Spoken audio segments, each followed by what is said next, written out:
So hi, good morning. It's the second class. So as I can see that we have completed Stone Age part and we need to start with the Indus Valley civilization. So have we established the linkage between Indus Valley and the Neolithic phase? Basically, that what developments led to the establishment of civilization? And did we discuss any definition of the civilization? Chalo, so settle down. So though our topic is Indus Valley civilization, but before that we need to understand few things.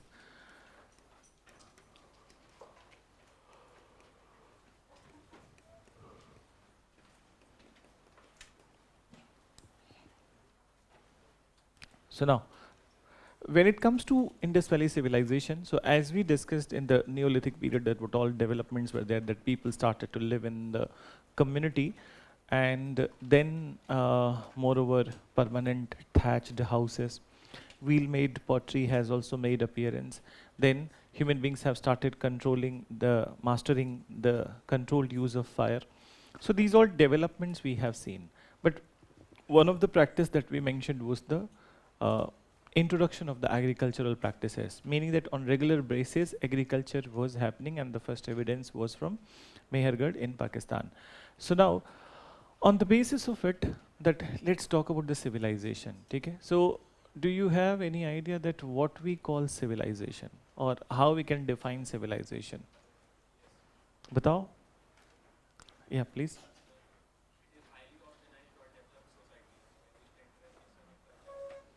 Very good, exactly. So what he said that it's a it's a higher stage, okay? It's a highly developed stage in the society whereby there is a standardization of the culture. So the most important word is the standardization of the culture. What is standardization? Meaning that for each and everything, majority of the stuff in the society, there is a standard operating procedure. There is a that even so what is standardization? Let's take some examples. So for example, that suppose that if there are the marriage rules in the society, so everybody is following same marriage rule.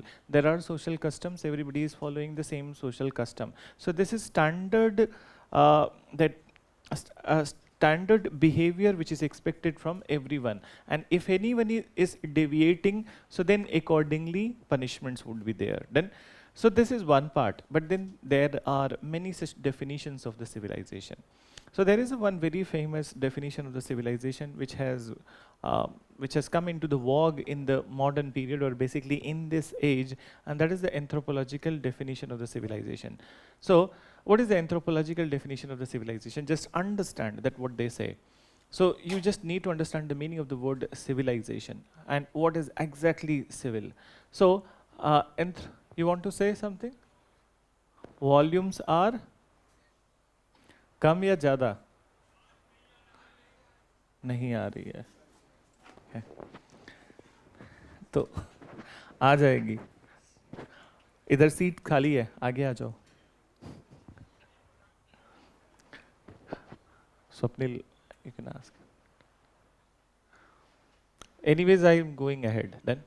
So थोड़ी कोशिश करो. So what we were talking about, that anthropological definition of the civilization.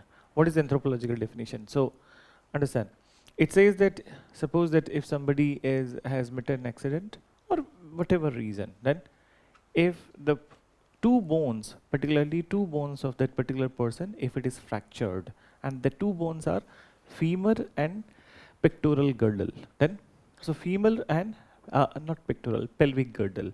So pelvic girdle, where it is the hip bone, okay?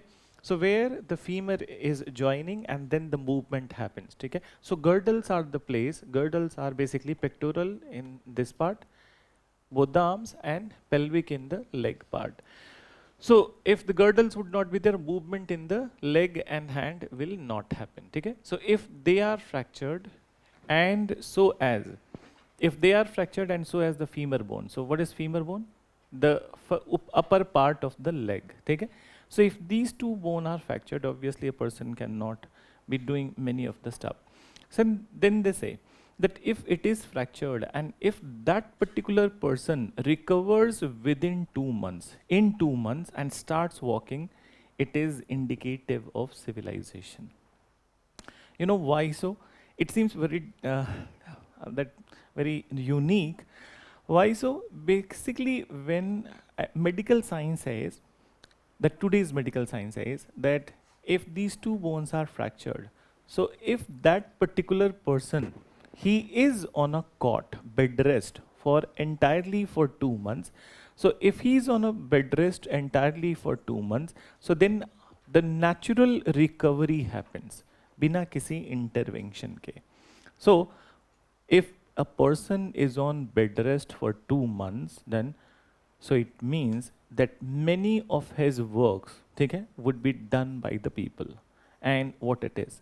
So feeding him, okay, cleaning him, and apart from it, cleaning his excreta. Okay? So if that is done, then only he will recover. Otherwise, for excreta, he will have to go, he will have to come, so he cannot recover in 2 months. So what it is indicative of? A civilized behavior. People understanding that they need each other. That is what is the civilization. When the basic understanding develops that people need each other, they cannot be without each other. So that is the civilization. So this is also one definition. So we cannot confine ourselves in just one definition, but then you can explore, and when it comes to the exam, so you can go with your own methods of writing it. So just what is required? Understanding. Okay? So now let's come to the next part. So how Indus Valley civilization developed? One of the basic requirement in those times that and which was fulfilled, and then Indus Valley civilization developed. So what was that basic thing because of which Indus Valley developed? Any idea? Agriculture. Okay? So the most important was the agriculture. So in Neolithic period, what we have mentioned, agriculture, but here something different is there. Surplus of agriculture is important for development of civilization. So surplus of agriculture has paved the way for the rise of the Indus Valley. How come? So this surplus agriculture practices started in Neolithic. People were cultivating different kind of crops. So if in Mehergarh people are cultivating wheat and cotton, so obviously in other areas people are cultivating different stuff, rice, other commodities, pulses, maize. So different agricultural produce is cultivated. And then, so suppose that you are producing wheat, and your annual requirement of the wheat, as you know, it is a perishable good. तो पूरे time तक तो रख नहीं सकते. So the problem is that even if you have done the production 2 times, 3 times extra, so what you'll do with that 2 times extra, 3 times extra, because it will perish. So then the surplus amount is to be traded or exchanged. Okay? So barter trade of these commodities started. Okay? So suppose someone has wheat, he is exchanging it with the rice, and someone has pulses, so he is exchanging it with the something other. So barter trade of the surplus started. With this barter trade, the development of trade centers happened. Okay? Trade centers happened. And moreover, these trade centers, around the trade centers, many such other things started to come up. And what were those? So obviously for transportation, there is a need of the road and everything. Okay? So what they are doing, that around the trade centers, roads started to develop. Okay? Roads. Then some means of transportation. Then obviously for the storage of the grains when you are going to sell, so ऐसा तो होता नहीं है कि एक ही दिन में सब कुछ बेच दिया. So it needs little bit of time. So they need storage also. Done.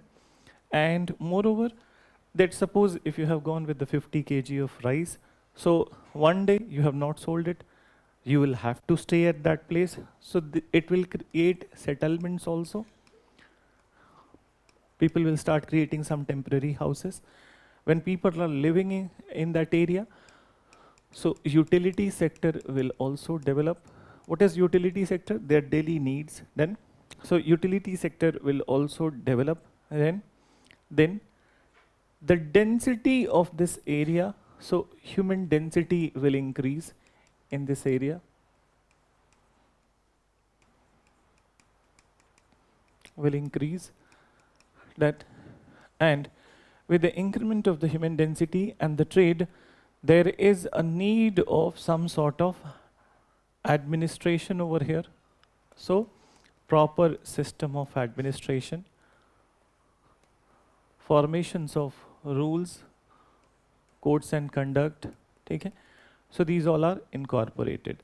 And finally, what it does, that when a particular type of the administration has been introduced in the area and the rules and the codes of conduct has been created, so this is leading to urbanism, urban character in that area, and that is further paving the way for the rise of a civilization. Okay? So this is how Indus Valley civilization must have emerged. Then, so Indus Valley civilization must have emerged, and the most important thing, though these all developments is just for understanding, in exam they will be asking you the basic part, and basic part is surplus of what? Agriculture. Then, so now let's come to the details related to the Indus Valley. So as we mentioned that 3000 to 2600 was the period in which these all developments are happening, and by 2600 BC, there is a firm creation of the Indus Valley civilization or development of the Indus Valley. Now there are many such things associated with the discovery of the Indus Valley civilization. So when it was discovered, and when we did had idea about the Indus Valley, that there exists one civilization in this particular area. So understand that actually, so let's talk about the excavation story, discovery story. In 1840s, Mortimer Wheeler conducted a survey of this area, and that is the time that first postulate about the civilization was made. Then, and why he conducted the survey? Because people of the which area? Montgomery district of Punjab, Pakistan. Okay? So in this district, what was happening? Ravi River, and whenever there was a flooding in the Ravi River, so something unusual was coming from the river bed. Okay? So unusual ka matlab ki those artifacts which were not commonly practiced in the area in the 19th century, और देखने में लगता था कि किसी बहुत पुराने as से है. So now Mortimer Wheeler made some sort of postulate, and but the real information, or we can say that possibility was concluded at the time of the laying down of the railway lines. So you remember that 1853 first railway line got operated in India, Bombay to Thane.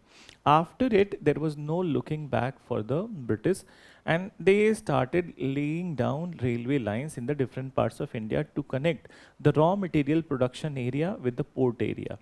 One of the very ambitious project of the British was Lahore to Karachi port, okay, and the railway line in this area. When this railway line was laid down, so once again in the same district, Montgomery district of Pakistan, that the workers who were doing the work, when they were excavating the ground, so for laying down the track, they found something unusual, and then they have reported to the Archaeological Survey of India.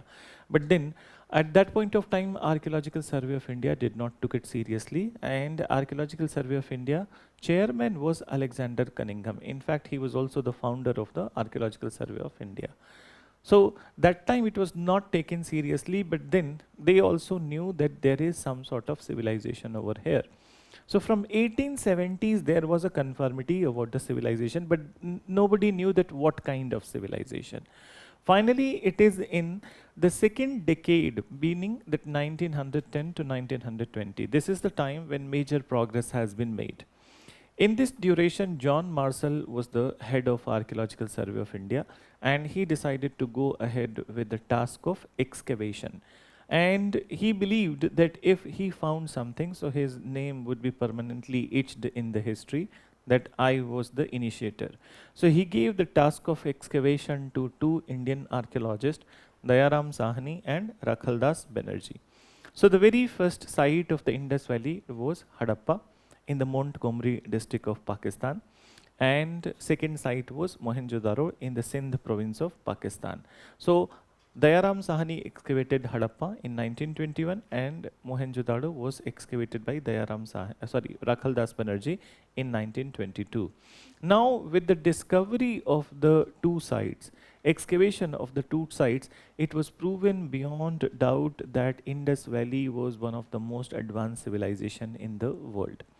Now the question is that when we look at some of the contemporary civilizations of this time, which were the contemporary civilization? Mesopotamia, Sumer, Egypt and Greek civilization. In fact, this question was also asked in the mains paper.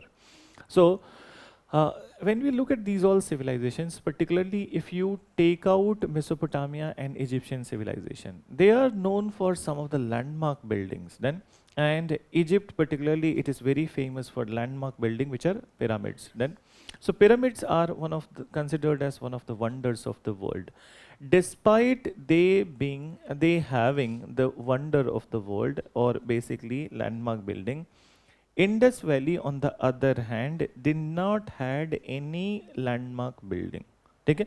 Any landmark building, despite it, it was called one of the most advanced civilization of the world. So what is the reason that why it was called that most advanced civilization in the world? Yes.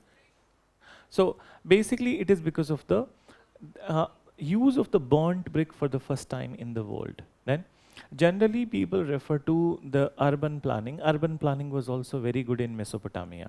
So it's not just Indus Valley which has a very good urban planning, but in Mesopotamia also urban planning was good. So even urban planning is taken into consideration, but at the second place. The most important reason was this, that for the first time in the world there was a civilization where burnt brick were used. Okay? And these bricks were of same shape and size. Then, so size was in the ratio of 4:2:1, and 4 used to be the length of the brick, 2 width of the brick, and 1 is the height.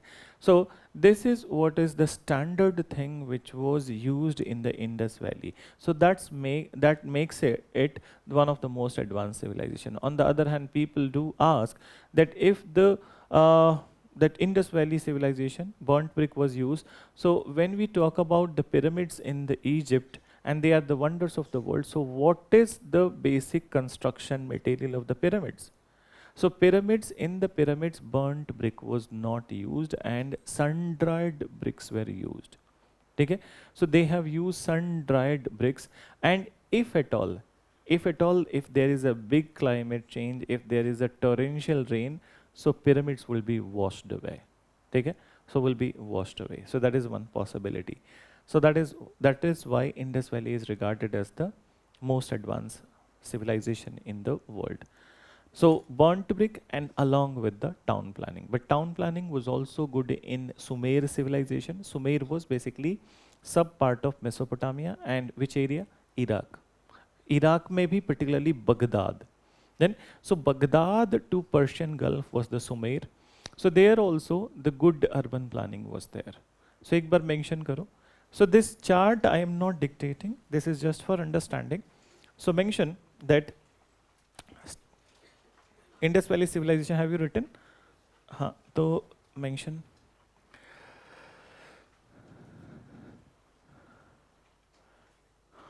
The survey of Mortimer Wheeler. The survey of Mortimer Wheeler in 1840s. The survey of Mortimer Wheeler in 1840s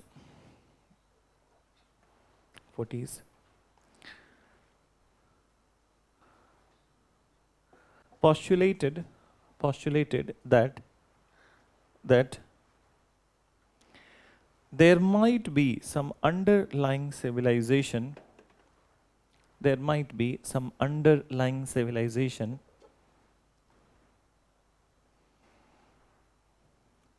in Punjab province.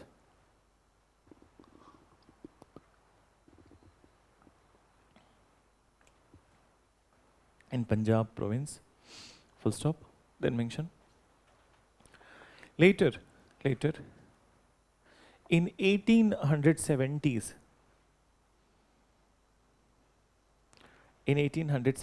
when railway line was laid down, 1870s, when railway line was laid down between Lahore to Karachi. Railway line was laid down between Lahore to Karachi.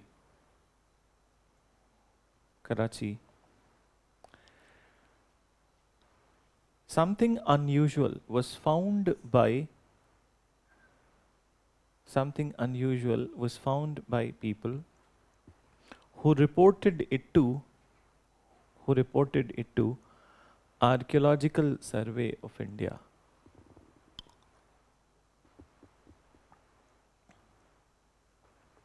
Archaeological Survey of India. Full stop. But in this direction, no decision was taken.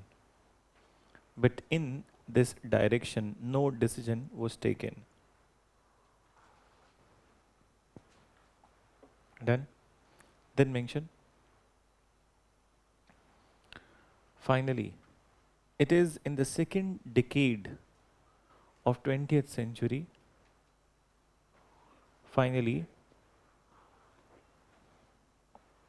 it is in the second decade of 20th century. ASI head, ASI का मतलब Archaeological Survey of India head, John Marshall.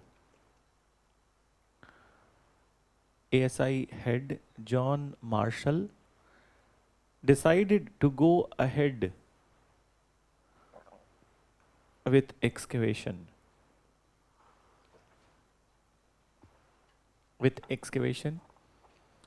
In the Montgomery district of Punjab and Sindh province. Montgomery,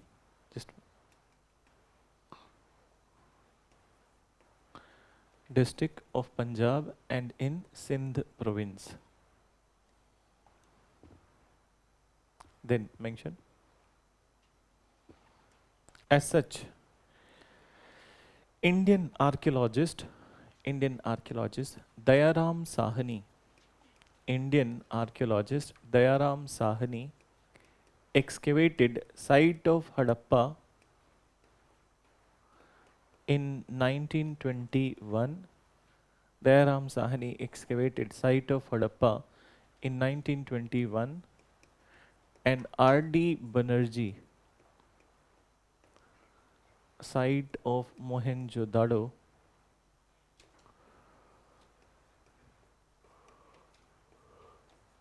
in 1922. Site of Mohenjo-daro in 1922.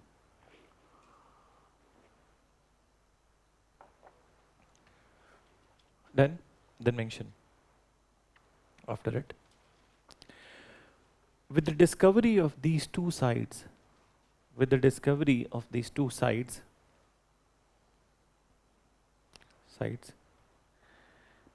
it was clear beyond doubt that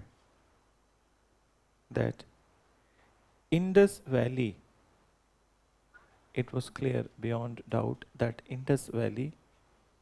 was the most advanced civilization of the world.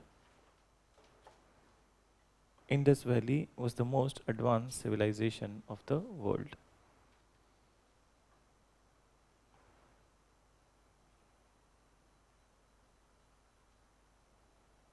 Then, most advanced civilization of the world. Then mention, this is mainly attributed because of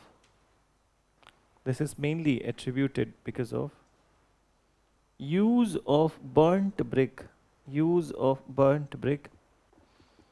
for the first time.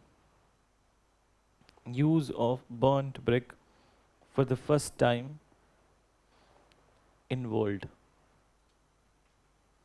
use of burnt brick for the first time in the world. Then लिखो, these bricks were of same shape and size in the ratio of 4:2:1. In the ratio of 4:2:1.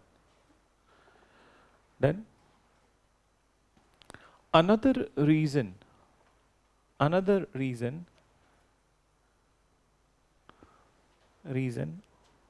is its immaculate. Another reason is its immaculate. Just 1 minute. Urban planning. Immaculate urban planning.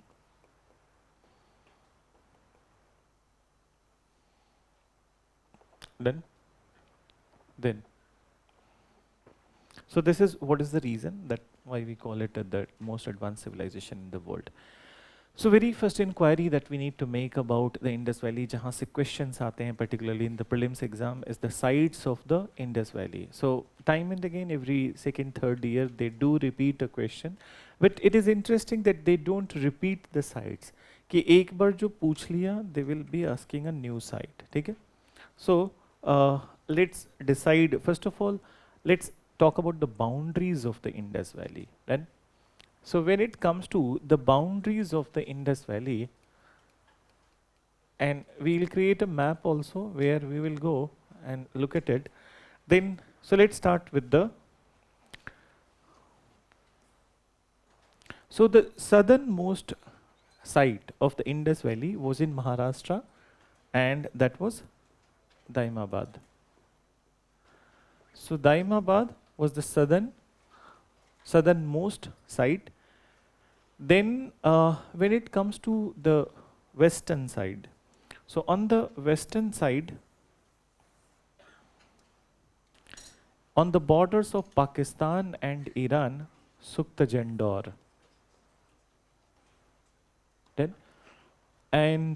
Then eastern side, so easternmost site was Alamgirpur in UP, closer to Meerut, Muradabad. This is stretch. And the northernmost site, it has changed. Shortugai. Earlier, it was believed that Manda was the last site, but then Shortugai in Afghanistan, border of Pakistan and Afghanistan, is the last site of the Indus Valley civilization. So earlier, पहले Manda बोलते थे. Earlier, Manda was earlier. So this is north, east, and west.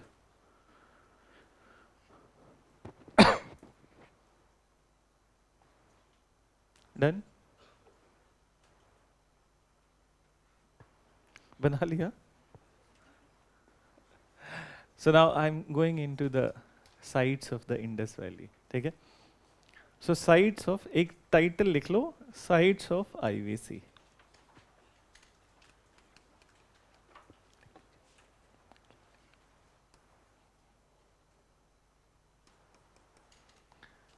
And now, so एक map बनाना पड़ेगा, and moreover,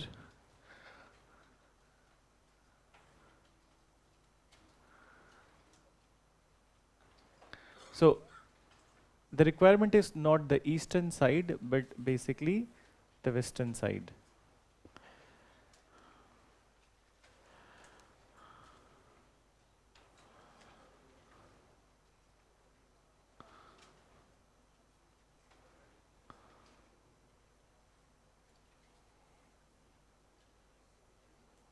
So only this much would be fine. ये पूरा इलाका, this is of our use then, and then east छोड़ सकते हो, and you will have to create Pakistan also.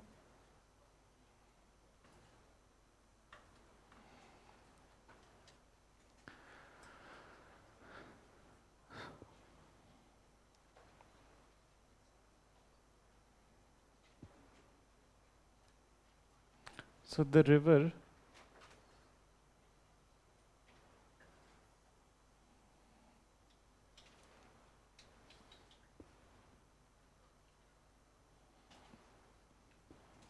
so only two rivers you create, Indus and Ravi. And then so important sites,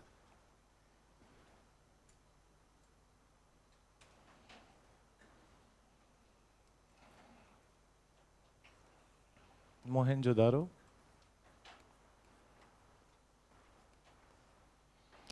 then this one is Harappa,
So these are few sites of Indus Valley.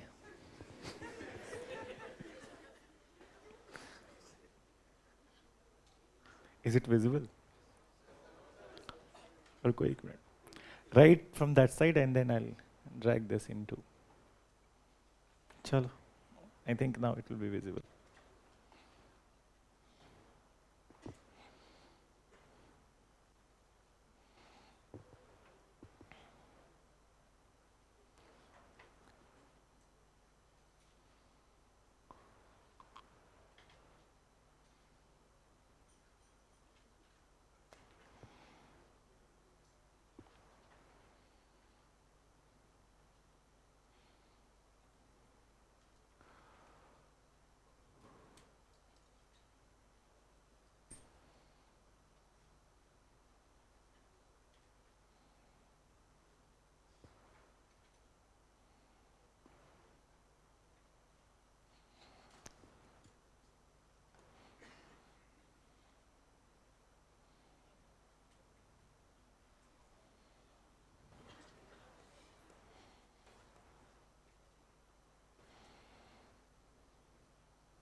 Closer to Harappa, what I have written Chanudaro. We'll write about that later on also, that some specific features of Chanudaro.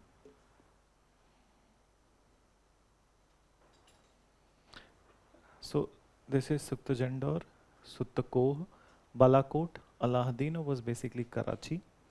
Then Dholavira in Run of Kutch. Desalpur was the last time. This is the site which was asked in the exam, Desalpur. Then Patan is the sub-town of the Somnath, and Rangapur, Surkatoda and Lothal. So in Kutch area, so sorry, that Gulf of Khambat, okay? So in Khambat area, Lothal is there, and then these two are in the closer to the, what's the name of that particular place? Arsenal. No. I'm forgetting the name of very Rajkot city of Gujarat, closer to Rajkot. Then Kalibangan is in Rajasthan. Chanudaro, we'll talk about these, some of these sites, that why they were famous.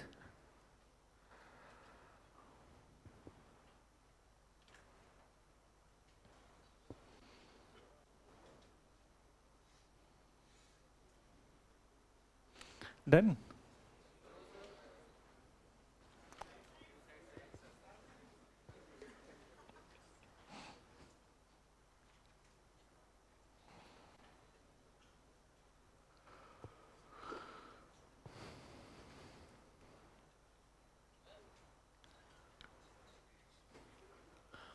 लिख लो, जल्दी कर लो, then you can ask.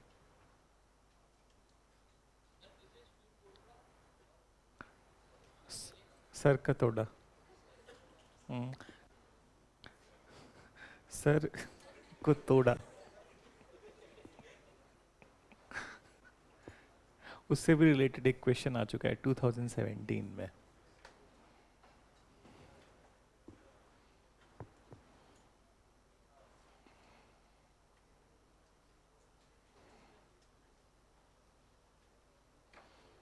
हो गया. पूरी class ले लोगे क्या तुम लोग बनाने में?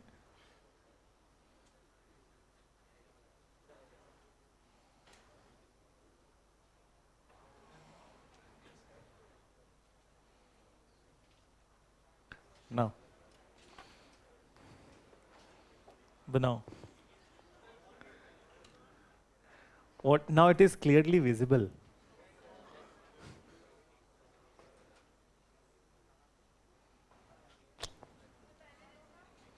Chalo, we'll do.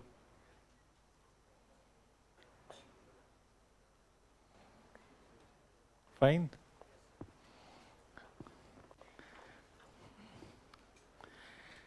Meanwhile, you're creating, I'll just go ahead with the headings. Take care. So देखो, there are two parts of when we are talking about Indus Valley civilization. So basically urban planning के बिना थोड़ा समझना मुश्किल होता है. But then in art and culture part also we start our course with the urban planning. So now what we'll do that we'll understand a little bit of urban planning over here, which can be used in information, and as far as the architectural aspects are concerned, so we'll see in the culture part. ठीक है? So the discussions in this particular topic would be their polity, their economy, their socio-religious practices. ठीक है? So their polity, their economy, and their socio-religious practices. So let's start with very first thing is थोड़ा सा urban planning समझ लो. So now I'm just removing the image. Then it's actually time. Otherwise, so now delete नहीं कर रहा हूँ. बाद में break में I'll drag it over here. जिसका बच गया है उसको लिख लेना.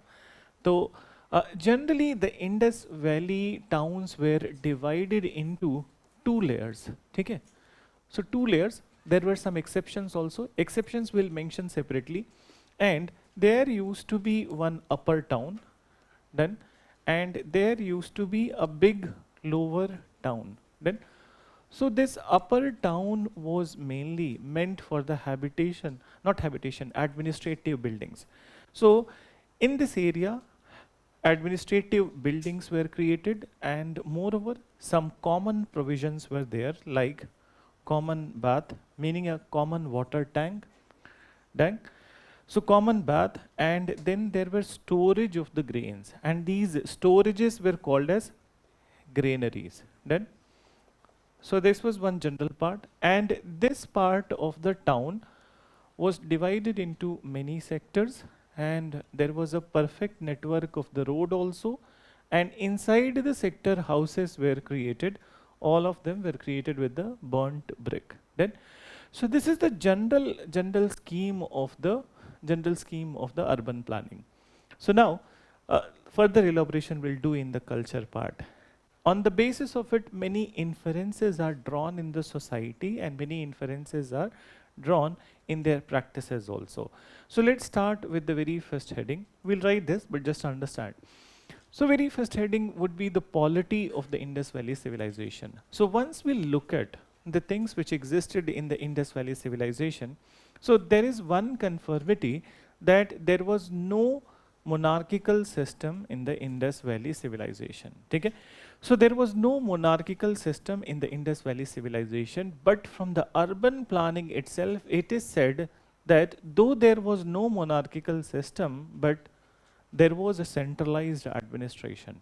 And how we conclude centralized administration? So on the basis of the upper town, okay, which is created on a praised platform and which has administrative buildings. Then, so it is said the town was administered from this area, and moreover, that since we have not deciphered the script of the Indus Valley till this date, so there are only postulates, probabilities which are made. So the probability which has been made by the historians is that Indus Valley, perhaps it was ruled by the group of rich merchants and traders. Then, so rich merchants and traders.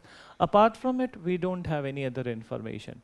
Moreover, when it comes to the concept of large standing army, very rarely we do find some army related stuff in the Indus Valley. Okay? So it does not seem that they were creating a large standing army with them.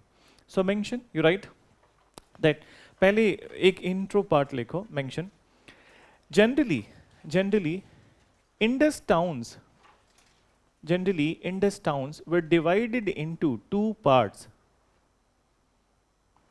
Generally, Indus towns were divided into two parts, that is, upper town and lower town. Upper town and lower town. In the upper town area,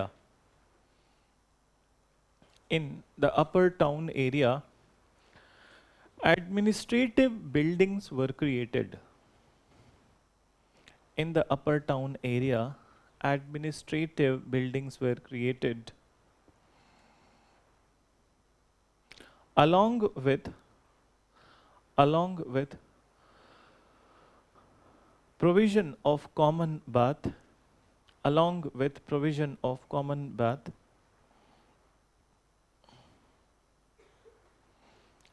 and storage for grains known as granaries and storage for grains known as granaries. Then mentioned lower town was meant for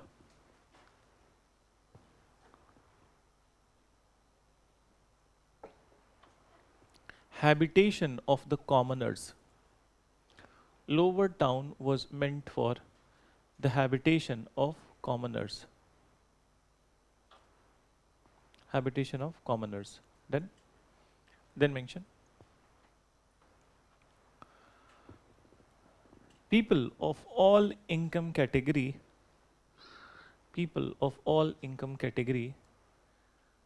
lived inside the sectors of lower town.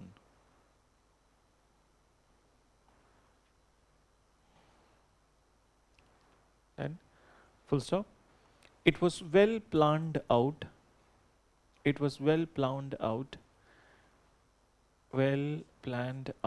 And there was very good network of road.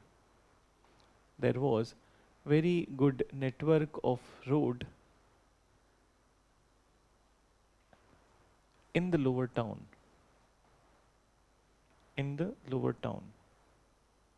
Moreover, roads used to cut each other.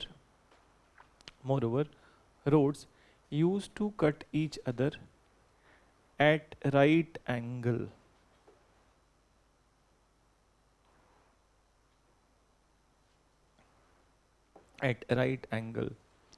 एक और add कर लो, one more information. On both the sides of the road,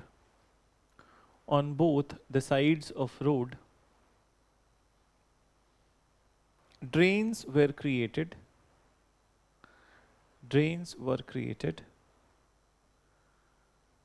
which were covered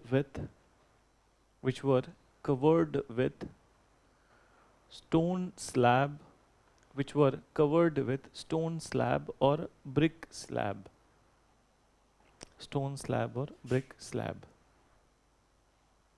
Then, so this is one general feature that we have mentioned. Let's start with the polity during IVC.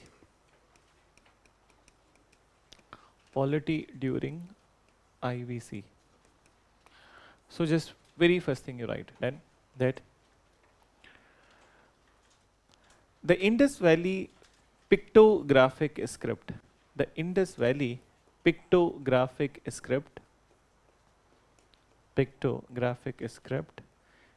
is still undeciphered or not deciphered.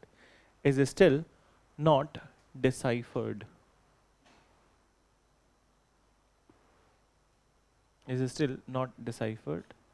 As such,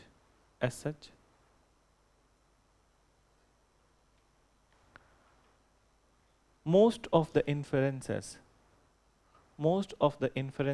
are not conclusive.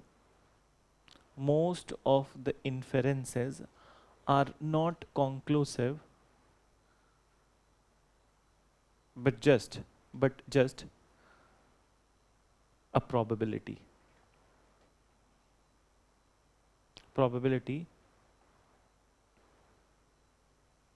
Then, so now change paragraph and then you mention.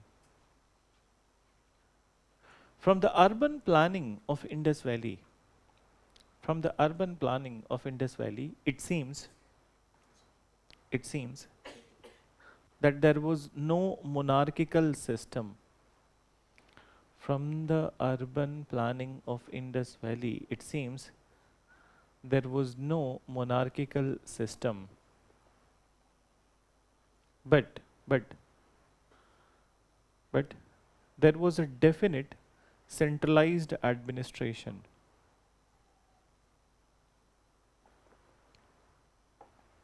There was a definite centralized administration.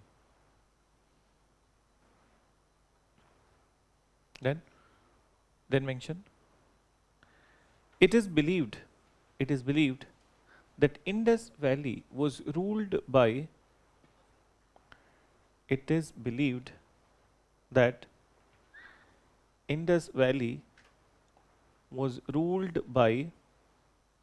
देखो slow करने के लिए मेरे को मत बोलो, ठीक है? You will irritate me. I repeat it 4 or 5 times, so don't ask me to slow down. 4-5 bar repeat करता हूँ, उसी में लिख लो. Your attention span must increase. ठीक? Mention.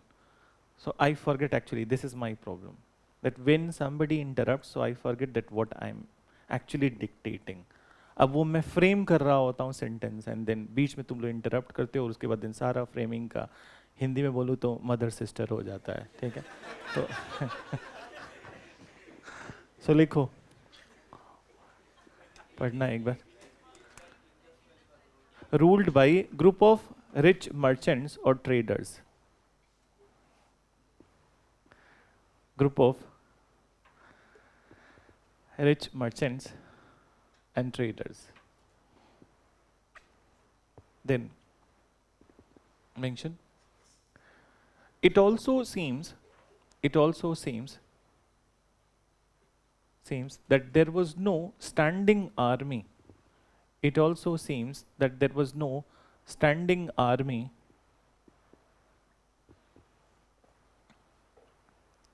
in Indus Valley.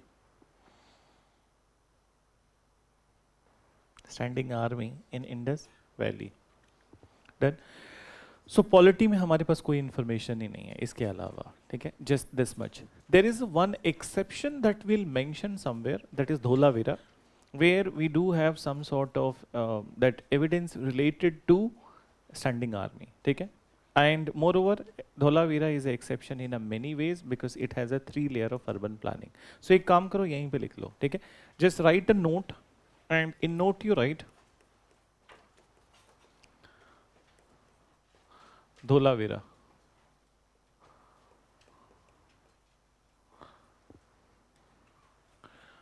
So इसमें देखो, the site of Dholavira in Run of Kutch. The site of Dholavira in Run of Kutch. You can see the spelling of Kutch. The way you write Kutch is not actually right. K-A-C-C-H and then C-H.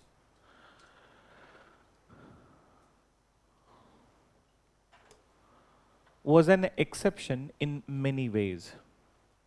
Was an exception in many ways. Exception in many ways. Full stop.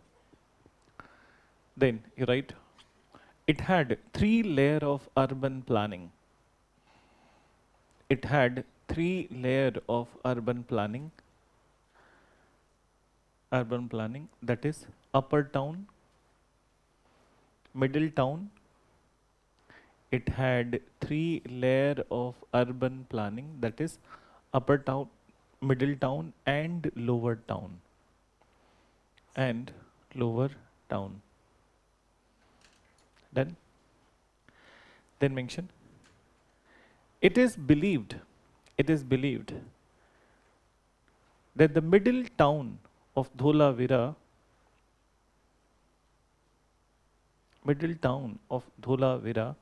was a military garrison. Was a military garrison.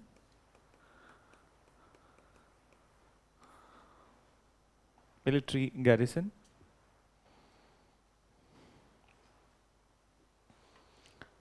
Where the army was stationed. Military garrison where the army was stationed. Right? Then add कर लो एक और word. Another unique feature of Dholavira, another unique feature of Dholavira was radial. Another unique feature of Dholavira was radial drainage system. Radial drainage system. Full stop. So this was the recent question which was asked, Dholavira, okay, in 2022, and that is also the year when Dholavira was given UNESCO heritage site status. So brackets में लिख लो. Recently, it was included in. Recently, it was included in UNESCO heritage site list. अभी हाल फिलहाल में UNESCO किस site को दिया? After Dholavira in India, the recent one, most recent one, Shanti Niketan, ठीक है? So related to Shanti Niketan थोड़ा पढ़ लेना. Generally current affair में cover होता है, but you do at your own end also. That it was established by Rabindranath Tagore, but then there are other things also. So the name of the university which is there in the Santi Niketan is Vishwa Bharati University, Bolpur, Santi Niketan. That's the full address. So now this is about the Dholavira. So and the polity also हमने देख लिया. So let's talk about the economy. So economy during Indus Valley civilization.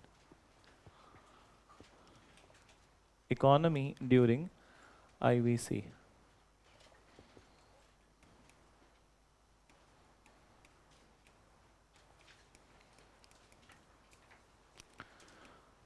So now understand that one of the most important source of the income economy was basically agriculture. But then not only the agriculture, but there were many type of the trades which existed in the Indus Valley. So since agriculture is important, so let's start with the agricultural stuff, then we'll go into the metals, then we'll go into the trade with the other nation and the industrial centers. So as far as the agriculture is concerned, initially it was believed that Indus Valley civilization had only 7 crops, but then now we are in the age of the new information also. So there are many crops which were known to the Indus Valley people, but first and the foremost and the most important was the cotton. So I think in first class we mentioned about the cotton, and Sindon is the word which we used. Have we used? I think we maintained this part. Now just understand. So cotton was the native plantation of India, and native plantation of Indian subcontinent to be more precise. So basically, cotton for the first time in the world was grown in the Mehergarh area of Balochistan. Okay? So it is the native plantation of Mehergarh, and moreover, when the trade of the cotton was happening with the Arab world and so as the European part of the world, so Arab people and European people, they used to call cotton as Sindon. Okay? And the meaning of the word Sindon is the plant which emerged in the Sindhu valley. Okay? So Sindhu is the Indus River valley. So that's why it was called as Sindon. Then apart from cotton, which all other agricultural commodities were known to them? So wheat, barley, pea, sesame,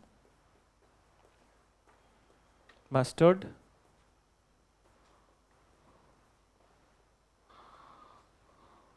rye. So are you able to differentiate between the mustard and rye? Mustard, the bigger version, and rye is the smaller version. Okay? So rye, then they were also aware about the melons. What is melon? Watermelon, muskmelon. Okay? So different varieties of the melons were there. And moreover, the interesting aspect of the Indus Valley was, just give me 1 minute, rice. Now this is something where new information has percolated down. So now I'm leaving Indus Valley right now. We are going to talk a little bit more about the rice. Okay? So rice se lekar, okay, on this particular topic, there has been a debate between India, China, Philippines, and Japan. That all of these countries, they claim themselves to be the first country where the rice cultivation started. Originally, China claimed, okay, that in Yangtze-Kiang Valley, that for the first time the rice cultivation happened, or rice was the native of the China.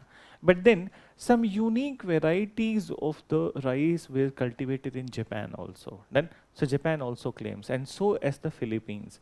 But now, very recently, I think last 10 years, there is one information which has percolated down that the first site in the world where rice was cultivated was actually in India.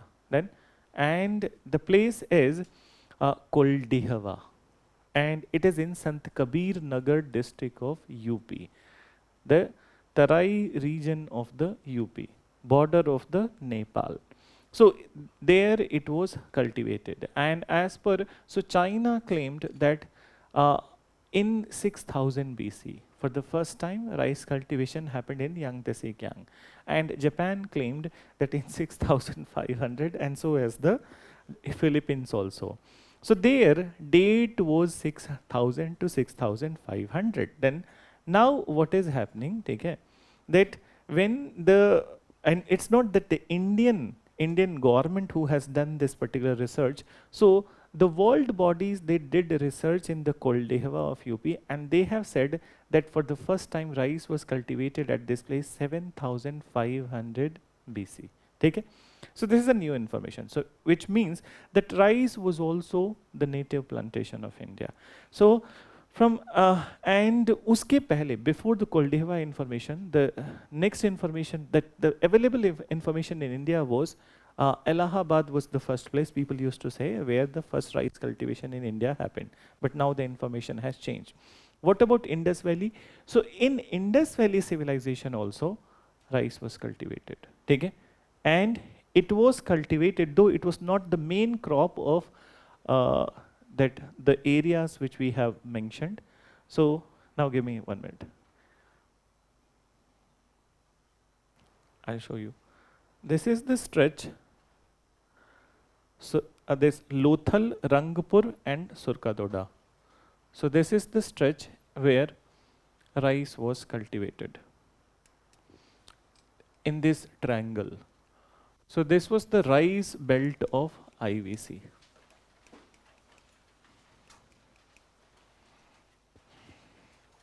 So Lothal, Rangpur and Sarkatoda.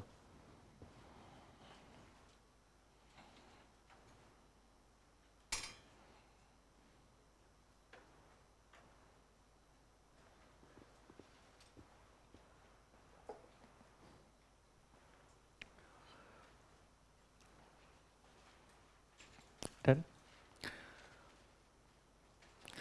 So we'll write anyways, if you are adding in the map, that's good. But this is always referred as the rice triangle of the IVC. So now you write in the part where you're writing, okay? Indus Valley Civilization's economy was mainly dependent on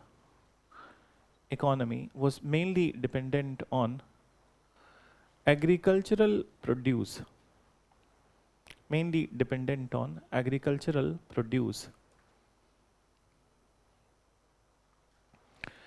They cultivated variety of crops.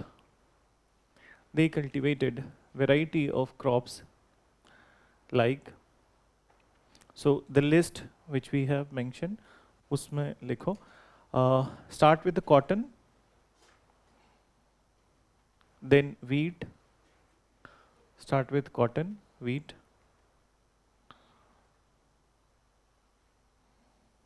Barley, cotton, wheat, barley. Pea, sesamum. Mustard, rye, melons. So this much you write this list, and uske baad mention rice was cultivated in the stretch of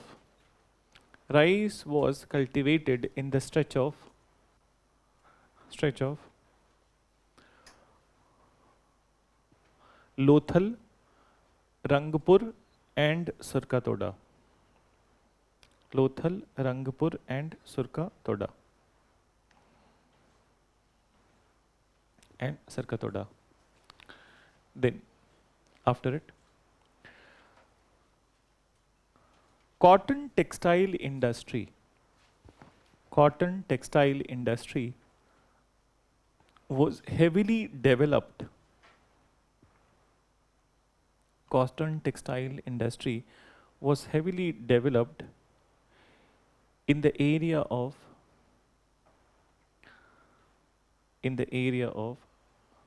Mohenjo-daro and Hadappa. Mohenjo-daro and Hadappa. Then, so now we need to talk about some other industries also. So what all kind of industries were there at this time? So the place that we mentioned, Chanu-daro. Then, so Chanu-daro was a ornament making was happening at the Chanu-daro. Basically, it was a bead production center. What is bead? Moti. Okay?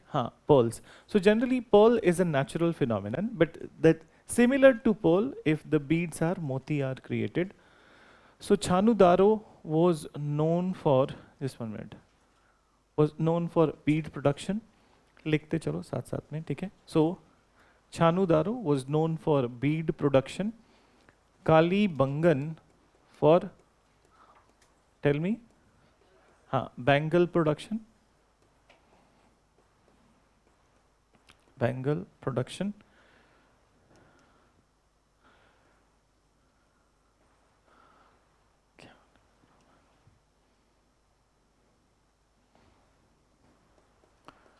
Then mention Lothal was the dockyard of IVC.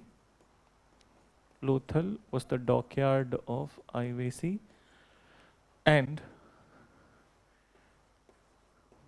shipbuilding was happening at Lothal. It was known for shipbuilding. Then Mohenjo-daro plus Daimabad. Mohenjo-daro plus Daimabad were known for bronze casting. Bronze casting.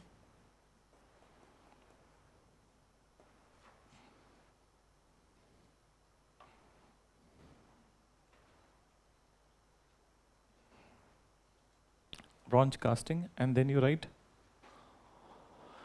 in almost all the towns,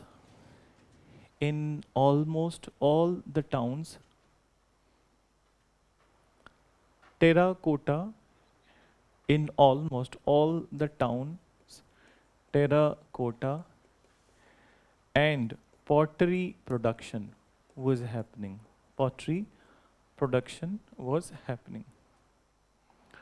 Pottery production was happening. Then, so now let's talk about the metals which were known to the IVC people. Okay? So as far as the metals which were known to them, copper, tin, argentinium, and oprum. What is it?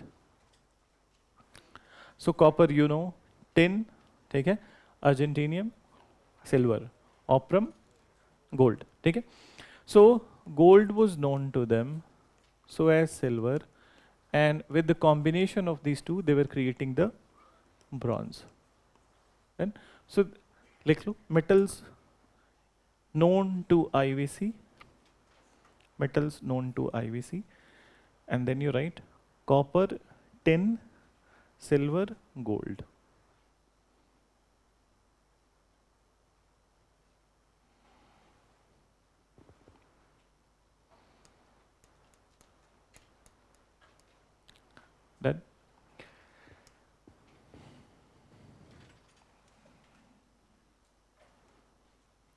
trade relations. Trade relations.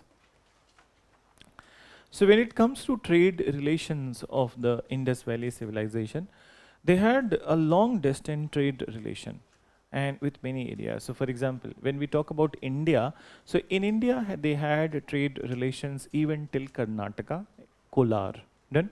So even till Kolar.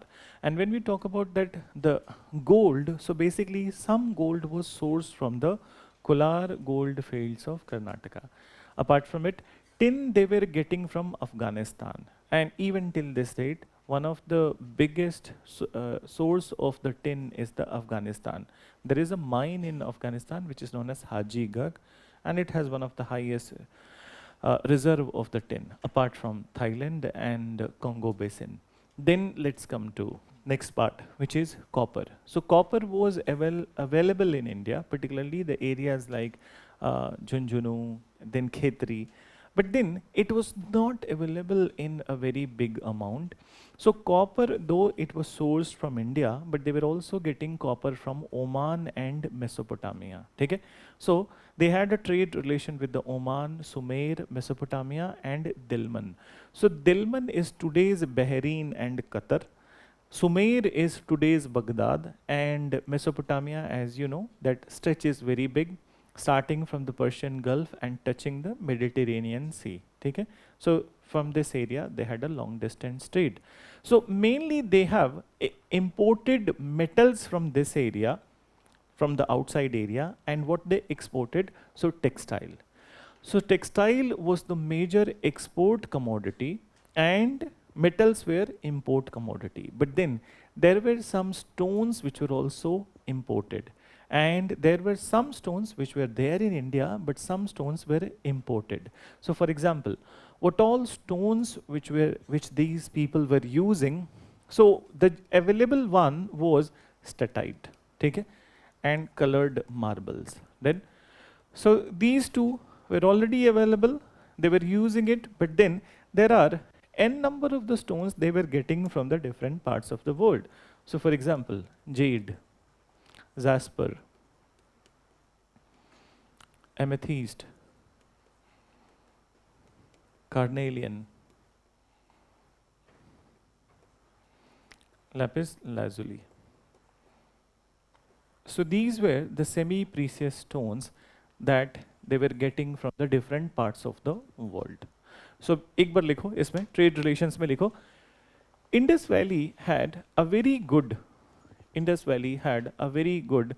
long distance trade, very good long distance trade with the areas like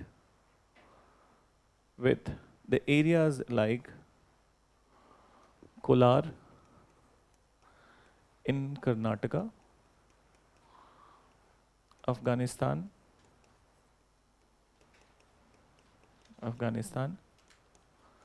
Magan countries. So what is Magan country? The coastal area of the Persian Gulf. So Magan में लिखो, brackets में लिखो, coastal area of Persian Gulf.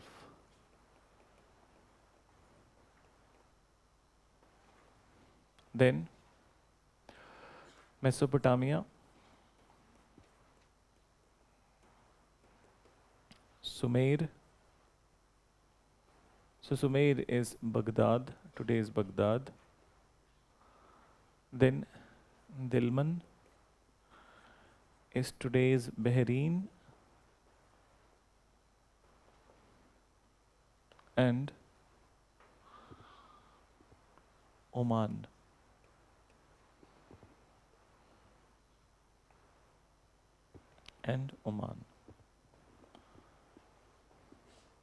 Then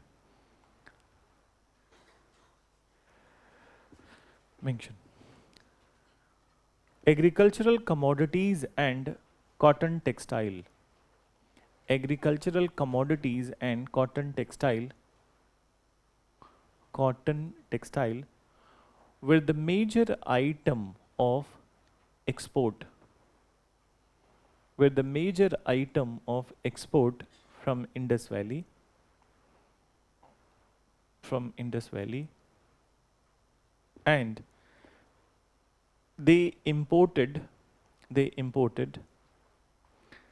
metals like they imported the metals like copper, gold, silver, tin, the metals like copper, gold, silver, tin, and and semi-precious stones like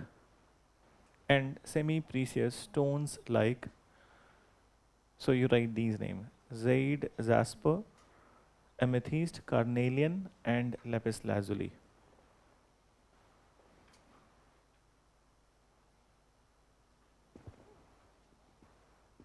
Jade, jasper, amethyst, carnelian, and lapis lazuli.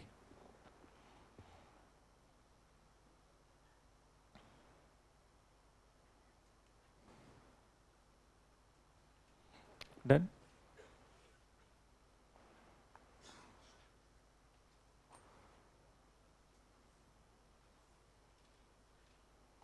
Okay. So this is what is about the economy. So now we are done with the two things, that economy and then the polity. So let's look into the society of the Indus Valley civilization. So mention a title: Society of Indus Valley Civilization. Society of IVC.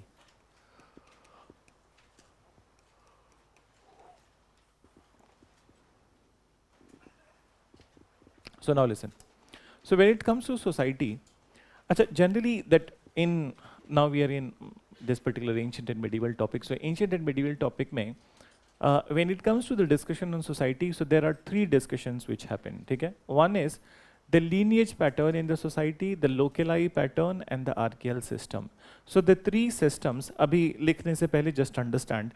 So these three discussions generally happen: archaeal system, then lineage, then locali. So what are these systems? Archaeal, have you heard about archaeal system? What is it? Dominance, authority. Okay? So archaeal system is all about the authority. So authority of the women in the society or authority of the men in the society. So generally that 90% of the societies in the world are patriarchal in nature. Very rarely the matriarchal societies would be there. So here we talk about two ends: patriarchal, matriarchal. Then lineage, patrilineal, matrilineal. And locali, so patrilocal, matrilocal. Now let's talk about the lineage. So what is the patrilineal system or matrilineal system? Do you understand that what is patrilineal or matrilineal? Suppose if I, हाँ बताओ, कोई कह रहा था कि पापा का बेटा. That is the actually definition. So yes. Yes. So property and the caste naming. Religion, caste, and the property is in the basis of the father's religion, caste, and father's lineage. So meaning that generally in the patrilineal system, that the caste name is transferred from the father's side, so as the property is transferred to the son. Okay? So it goes to the son. So that is the patrilineal system. In matrilineal system, the naming would be on the basis of the caste of the mother, then, and so as the transfer of the property also. So do you know any society in India which is matrilineal right now? Meghalaya? Yes? Nayars of Kerala, not Meghalaya. So Nayars of Kerala, and in fact, so Nayars of Kerala, it's a very unique system. Okay? I'll tell you that if this, अच्छा एक और चीज मुझे पूछना था, that suppose that if we are saying that Nayars of the Kerala, they are matrilineal in nature, does this mean that they are also matriarchal? Yes. So they are not matriarchal. So अगर matrilineal है तो necessary नहीं है कि they will be matriarchal. ठीक है? So Nair society is a unique society in India whereby the society is patriarchal and matrilineal.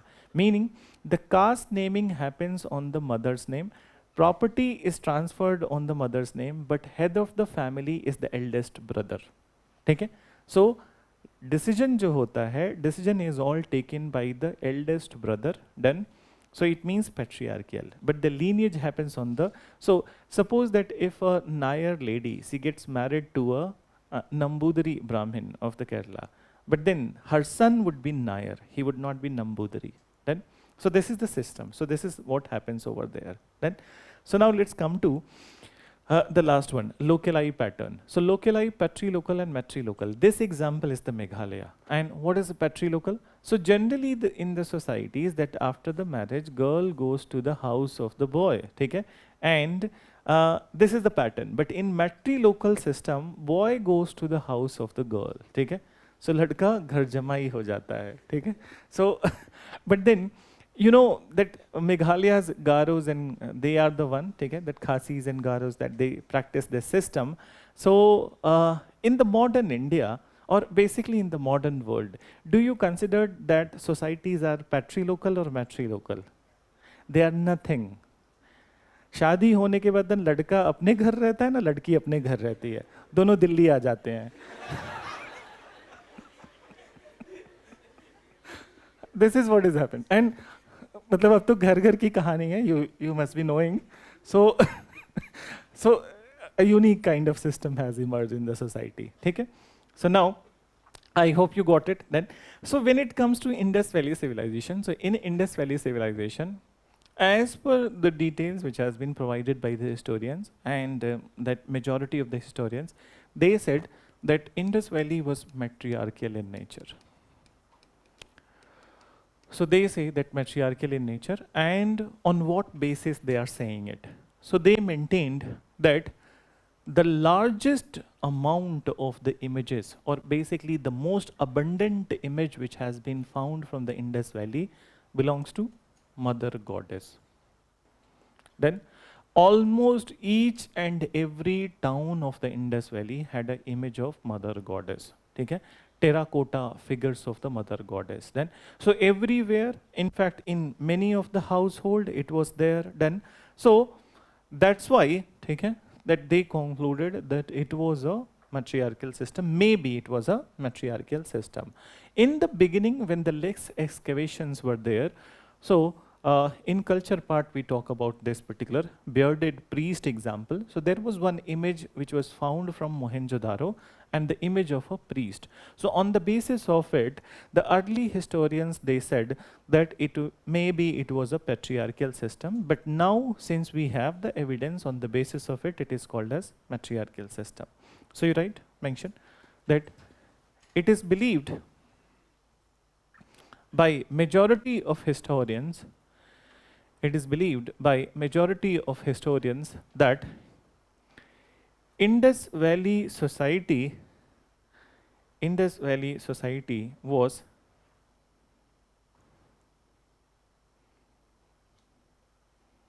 matriarchal in nature. Indus Valley society was matriarchal in nature. Full stop, then mention. It was inferred on the basis of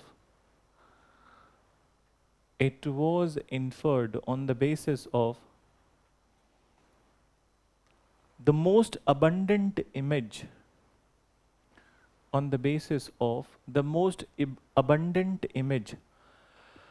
found from Indus towns, that is Mother Goddess.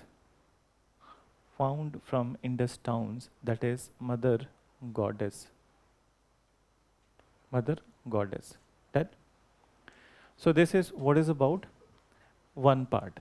Now let's talk about the other things which existed in the society. So now when we look at the urban planning of the Indus Valley civilization, so inside the sector, okay, what we see that there is a single story house also, double story and even triple story house also. So on the basis of this pattern, there are two inferences which are drawn. And what are those? So there was inequality in the society. Okay? So there was inequality in the society. Basically, obviously, single story house indicative of the less income, double story and triple story more income. So inequality in the society. But then, since these all things were created in one sector itself, एक ही sector में था, then so it also means that society was not discriminatory in nature. So in the modern world, what we see that there is a segregation of the people on the income pattern. So the high income people may be living in the Alaknanda and Mayfair Garden of Delhi, Zorbag. And then the people who have less incomes, they will go to Uttam Nagar. They will go to this part. So just for example, I'm telling you. So now this is the segregation, and so as the segregation on the basis of the income, there is a in Mumbai on one side high-rise building and on the other side Dharavi.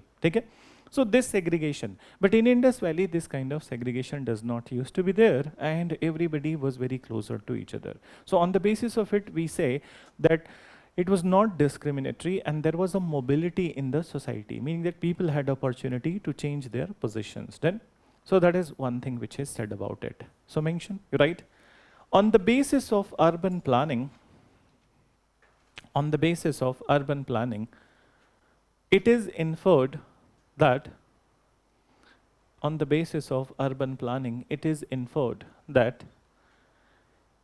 Indus Valley society had inequality. Indus Valley society had inequality, but it was not discriminatory.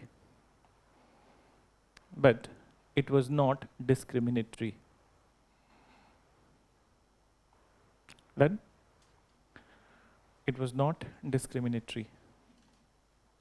Then mention, उसके बाद लिखो, there was mobility in the society.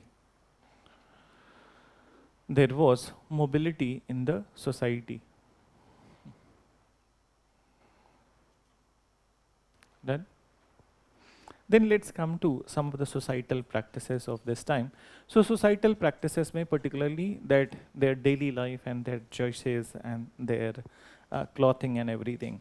So from the evidences that we have got till this point of time, it seems that Indus Valley people had a very good fashion sense. Then, so they used variety of the ornaments, then variety of the jewelry, variety of the ornaments, and so as the cosmetics. Then, so let's understand that what all they are using. So they were using the necklace, they were using the pendant, earring, then rings for the fingers, then and even the what we call in Hindi kamarband, waistband. Then so even that was also seen.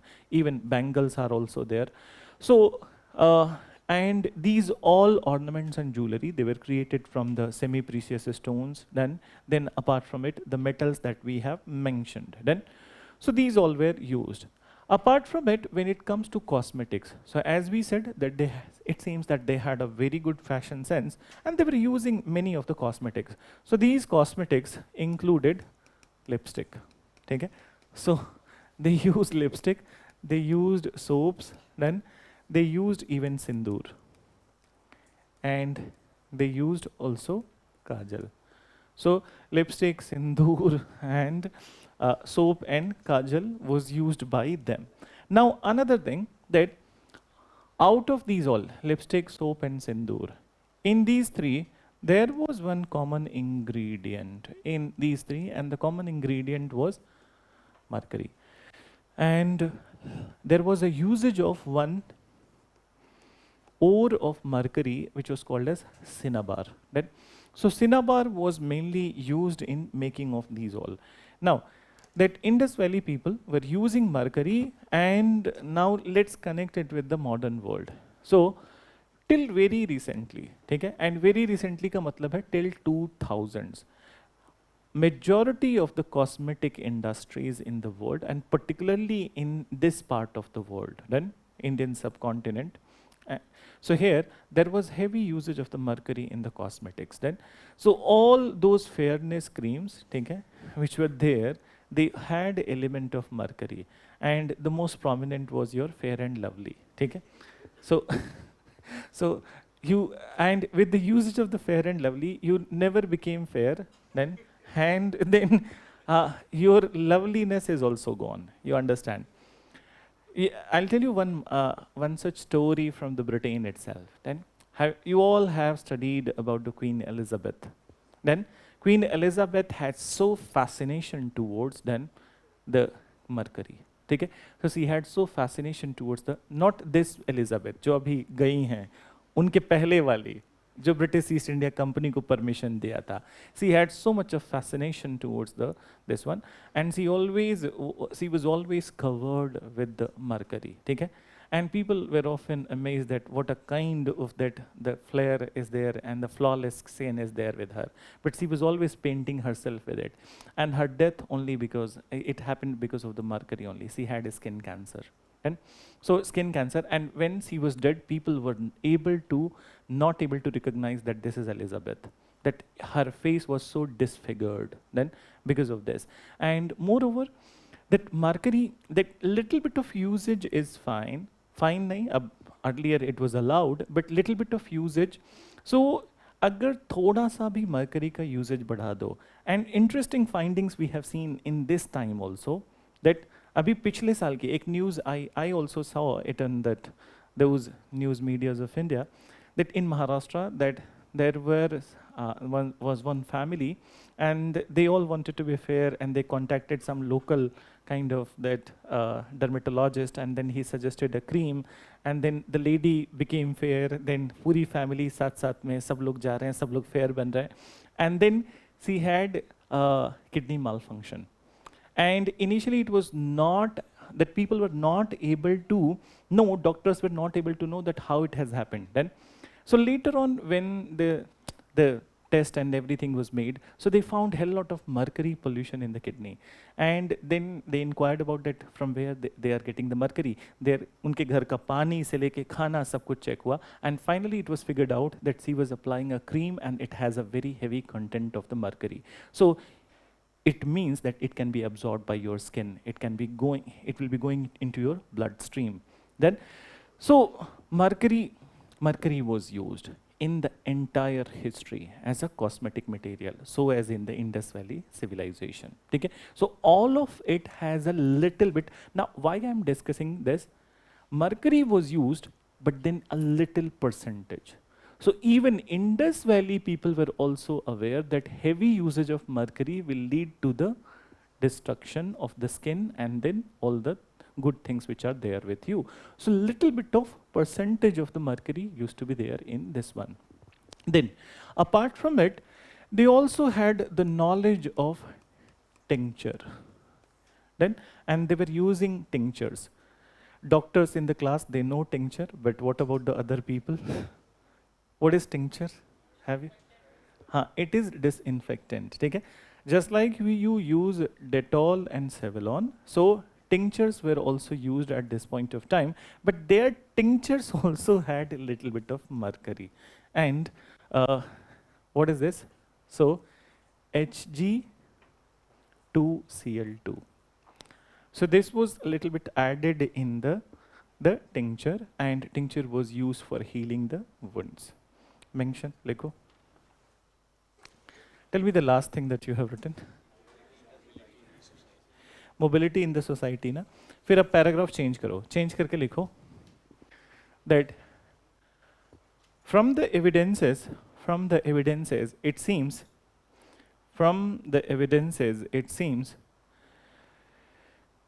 Indus Valley people had a very good fashion sense. Indus Valley people had a very good fashion sense. Done. Then mention, they used variety of ornaments and jewelry. They used variety of ornaments and jewelry like necklace, pendants, like variety of ornaments and jewelry like necklace, pendants, earring, bangles,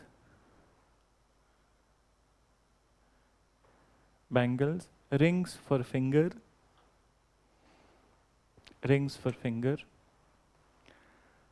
waistband, etc., etc. Then you write after it. They also used variety of cosmetics. They also used variety of cosmetics like lipstick, soap, sindoor, and kajal. Lipstick, soap, sindoor, and kajal.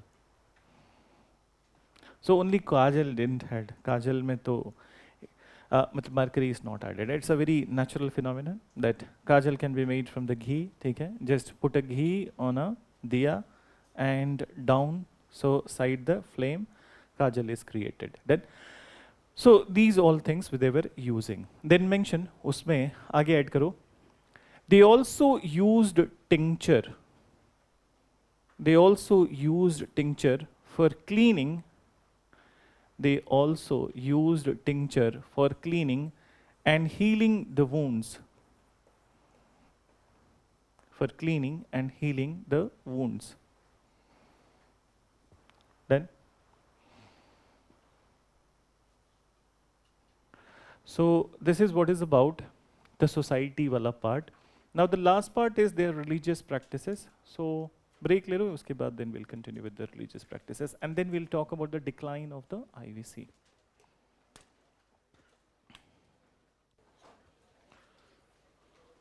So the next title you write religious practices.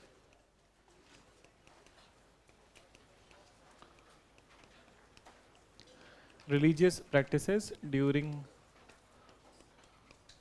in IVC. So Indus Valley civilization. Now understand that one of the very important source of information about Indus Valley is the seals. So we'll have a little bit of more discussion on the seals in culture part when we are going to talk about the artifacts. So seals were that from the seals, the images that we have found, we get some indication about the religious practices. So what are those religious practices at this time? That nature worship also we see. Then apart from it, worship of male deity, worship of male and female deity is also seen. Take it. I'll further explain, just give me time. And apart from it, we have also come across shamanic practices in Indus Valley civilization. So shamanic practices in Indus Valley civilization. So as far as the nature worship is concerned, that many of the artifacts, meaning that art pieces of the Indus Valley, they have the images of the nature related thing and very often repeated. Then, so on the basis of it, nature worship is concluded. Then worship of male and female deity. So male deity, okay, worship is concluded from the seal of Pasupati. Okay? So from the seal of Pasupati, it is said that male gods used to exist and female deity on the basis of the image of mother goddess. Okay? So as far as the concept of mother goddess is concerned, it is not unique only to India. In fact, all the civilizations all over the world, one of the initial practice of worship was related to mother goddess. In fact, even in Mesopotamia, there was a mother goddess.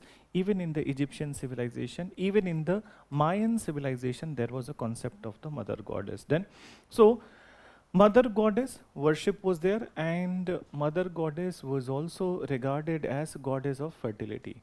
So how she was regarded as goddess of fertility? In some of the images of the mother goddess, she was depicted bearing, or she was depicted with the plant emerging from her navel point or from her vagina. Then, so this particular is indicative of that fertility goddess.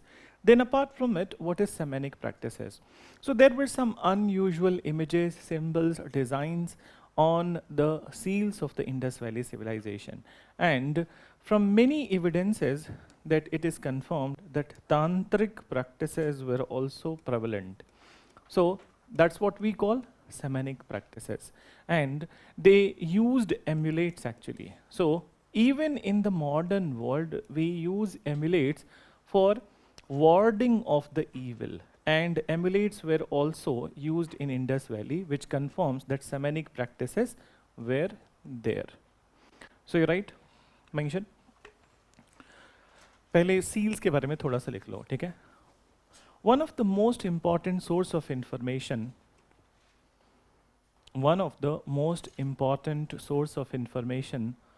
about Indus Valley is seals.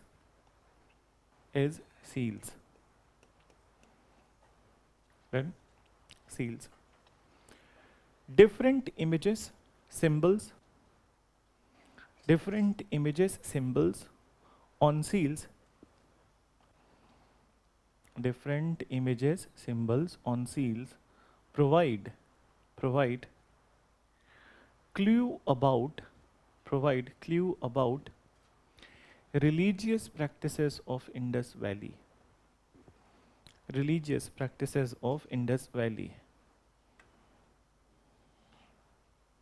Full stop. Nature worship was prevalent.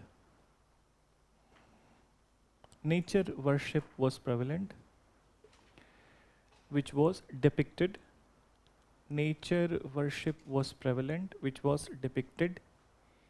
in many of the artifacts. How you write? ARTEFACT. Artifacts. Full stop. Male deity was also worshipped. Male deity, meaning God. Male deity was also worshipped. The best evidence is Pasupati seal.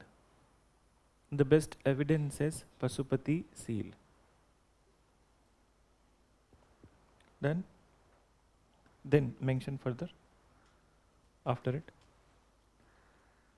The abundance of image of mother goddess.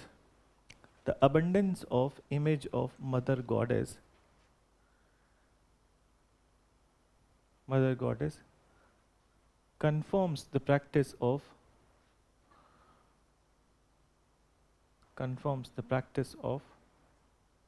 goddess.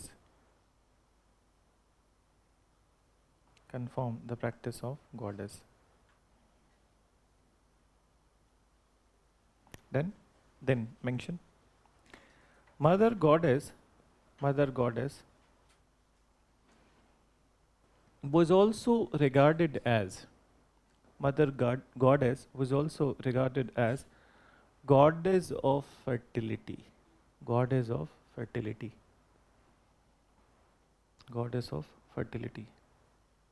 So now listen, there was a question way back, आज से 8 साल पहले I think, ठीक है? So they asked about this, which all statements are correct. So in the statements it was written that 2 statements were there, that the Indus Valley people worshipped inside the temples, and the second statement was 3 statements were there. So they worshipped nature, and third statement they worshipped both male and female deities. So the nature and female and male deity correct, but temple concept did not emerge in the Indus Valley time.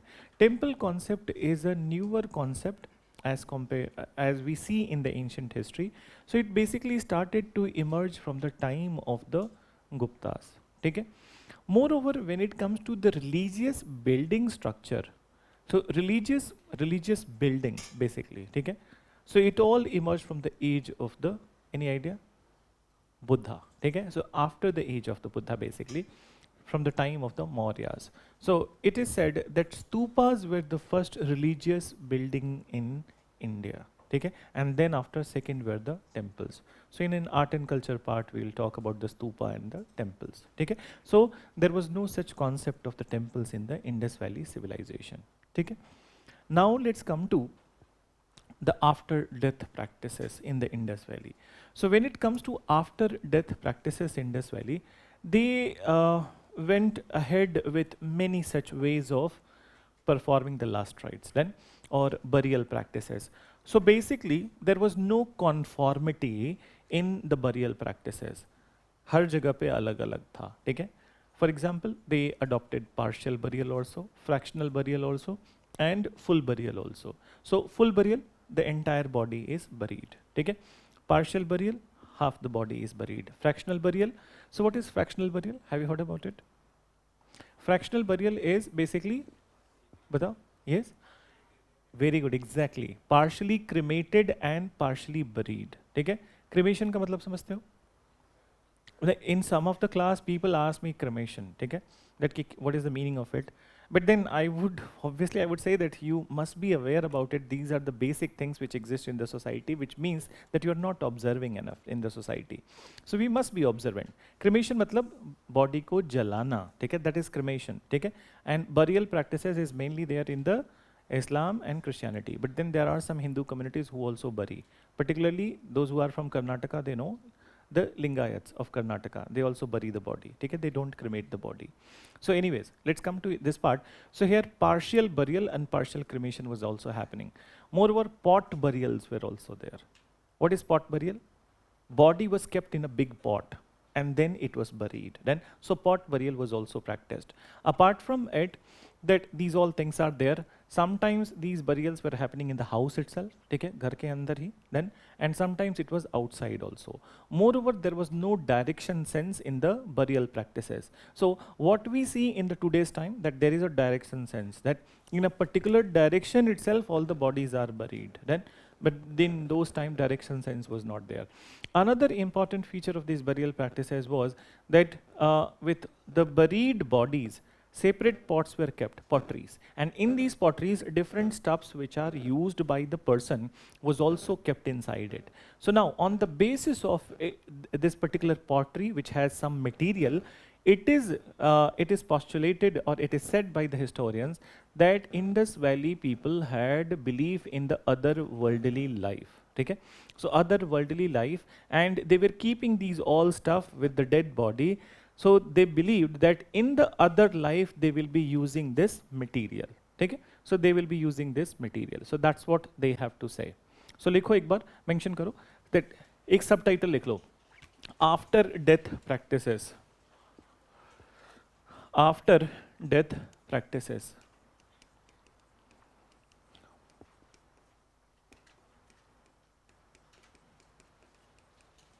And in this you write, dead bodies were buried in many ways. Dead bodies were buried in many ways.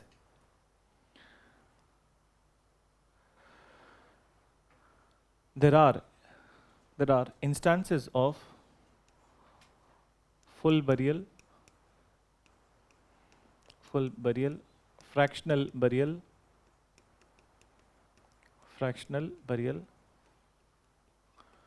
partial burial,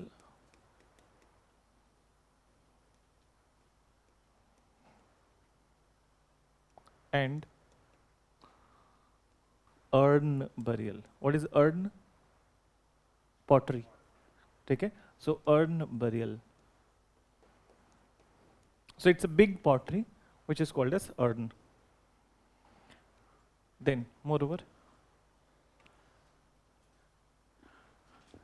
on some of the sites, SITES, on some of the sites, bodies were buried in the middle of house. Bodies were buried in the middle of house, and at other places, and at other places outside the house. Outside the house. Full stop, then mention.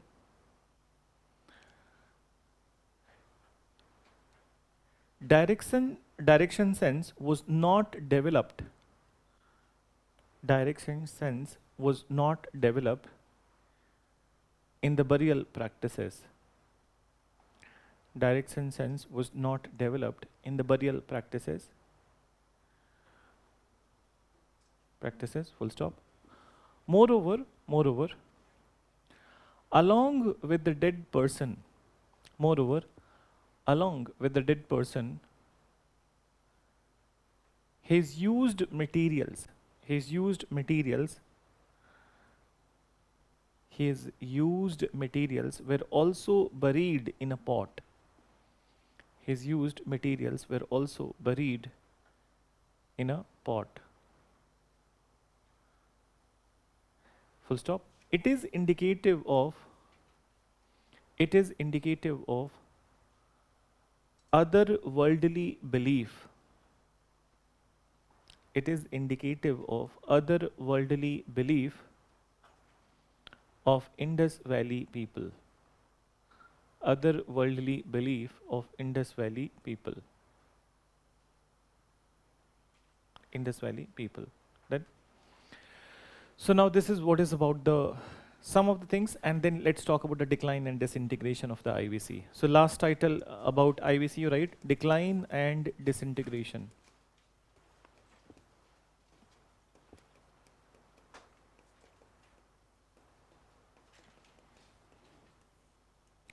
So now when it comes to decline and disintegration, by 1800 it has completely declined, okay? Or some books they mention by 1700. Then, so between 1800 to 1700 BC, the complete decline has happened and there is no remnant of the Indus Valley. So what are the reasons? In this regard, a hell lot of theories were proposed right from the beginning. Then, so what were those theories? Somebody said that there was an epidemic, okay? Because of the epidemic everybody died. And but is it like so? Does in an epidemic everybody will die? Pandemic था तो सब लोग मरे नहीं, ठीक है? तुम लोग जिंदा बच गए तैयारी करने के लिए. So now, so how come everybody will die in the epidemic? Then they said there was a famine. Then, but even in the famines also, not everybody dies. Then, so for example, one of the severest famine in India was the Bengal famine of 1770. But 1/3 people died, not everyone. So that is also not right. Then someone said that drought was there. Then so drought se bhi aisa to ho nahi sakta hai. And moreover, if you look at the boundary from the Afghanistan to Maharashtra, क्या सब जगह एक ही साथ famine था, एक ही जगह drought था? That is also not. That is also outdated. Then they said that the flood was there. Then so flood is also outdated. Then one more theory which was there in the discussion for a longer period of time, that was a Aryan invasion. Okay? So some of the historians, they said that Aryan invasion was the reason behind the decline and disintegration. And in fact, abhi kuch din nahi, kal ke, do we have class tomorrow? Nahi. I think in next week. So next week when we'll be starting with the Vedic period, so then we'll talk about it. So in the Vedic period, the very first Ved which was written, Rig Ved. So these historians, they quoted कि Rig Ved में there is a mention of one battle, and the name of the battle they said was Battle of Haryupia. Then, so they said that Battle of Haryupia was basically Battle of Hadappa, and in this Battle of Hadappa, the Indus Valley rulers were, or Indus Valley people were defeated. But even this is also outdated. Then, so Battle of Haryupia was actually not the Battle of Hadappa, and moreover, there is a dissonance between the arrival of the Aryans and then decline and disintegration of the Indus Valley civilization. So Indus Valley completely ended by 1700, and the first arrival of the Aryans is in 1500. Then, so 200 से ज़्यादा साल का gap है, ठीक है? So this theory is also outdated. So now, what exactly is the reason? Then, so it said that now there was a research which was made in 2016-17 by IIT Madras and IIT Kanpur. Then, and their theory is what we write nowadays.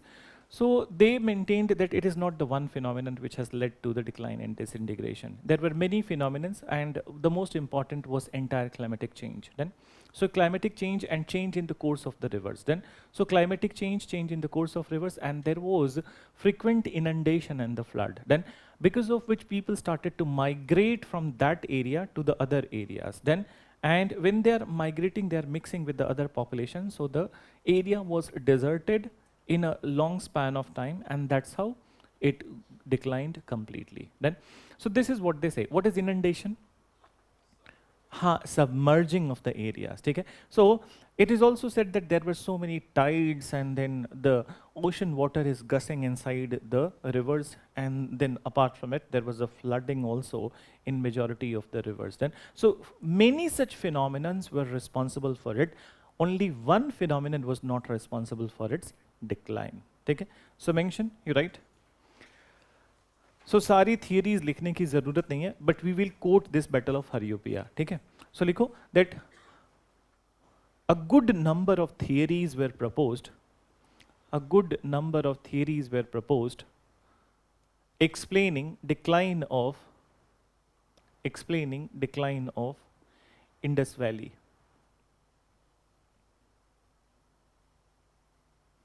Explaining decline of Indus Valley. Then mention after it.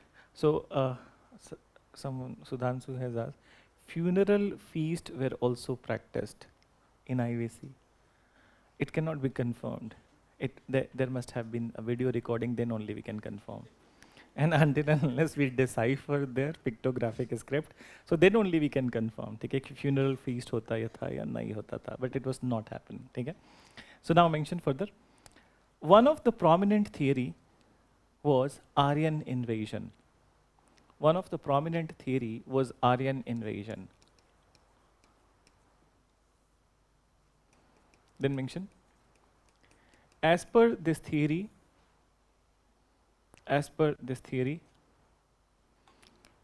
in the battle of Hariupia,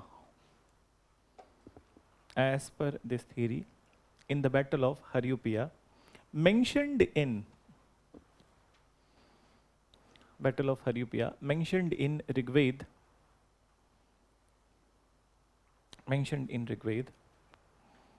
okay, Aryans defeated Indus Valley people. Aryans defeated Indus Valley people and started their rule.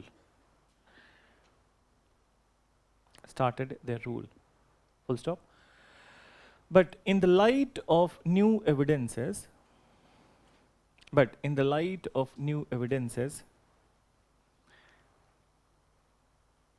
this theory was also rejected. In the light of new evidences, this theory was also rejected. And then mention, the modern historians and archaeologists believe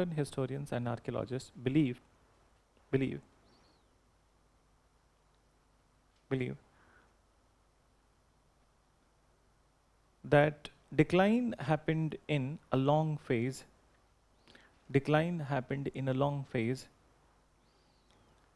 due to many phenomenons like climate change,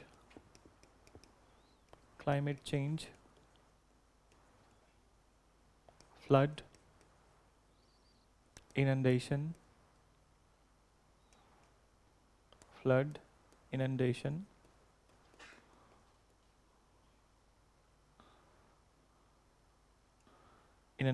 and frequent change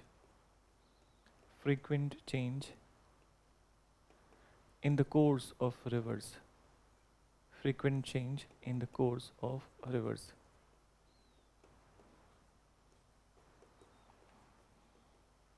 Then frequent change in the course of rivers. Full stop. It is said that at the height of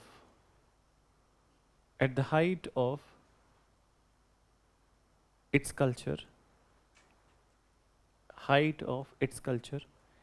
Indus Valley was inhabited by 60 lakh people.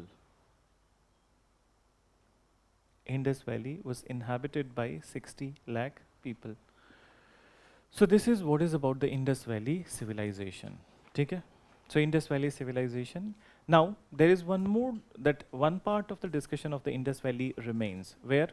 In the culture part. So we'll wait for it, and whenever we are starting the culture class, so the very first thing that we'll be doing with the architecture of the Indus Valley, and then there are many discussions related to the sculpture, terracotta, pottery, okay? So those artifacts will be mentioning. Now the next part is the Chalcolithic culture. You were asking something.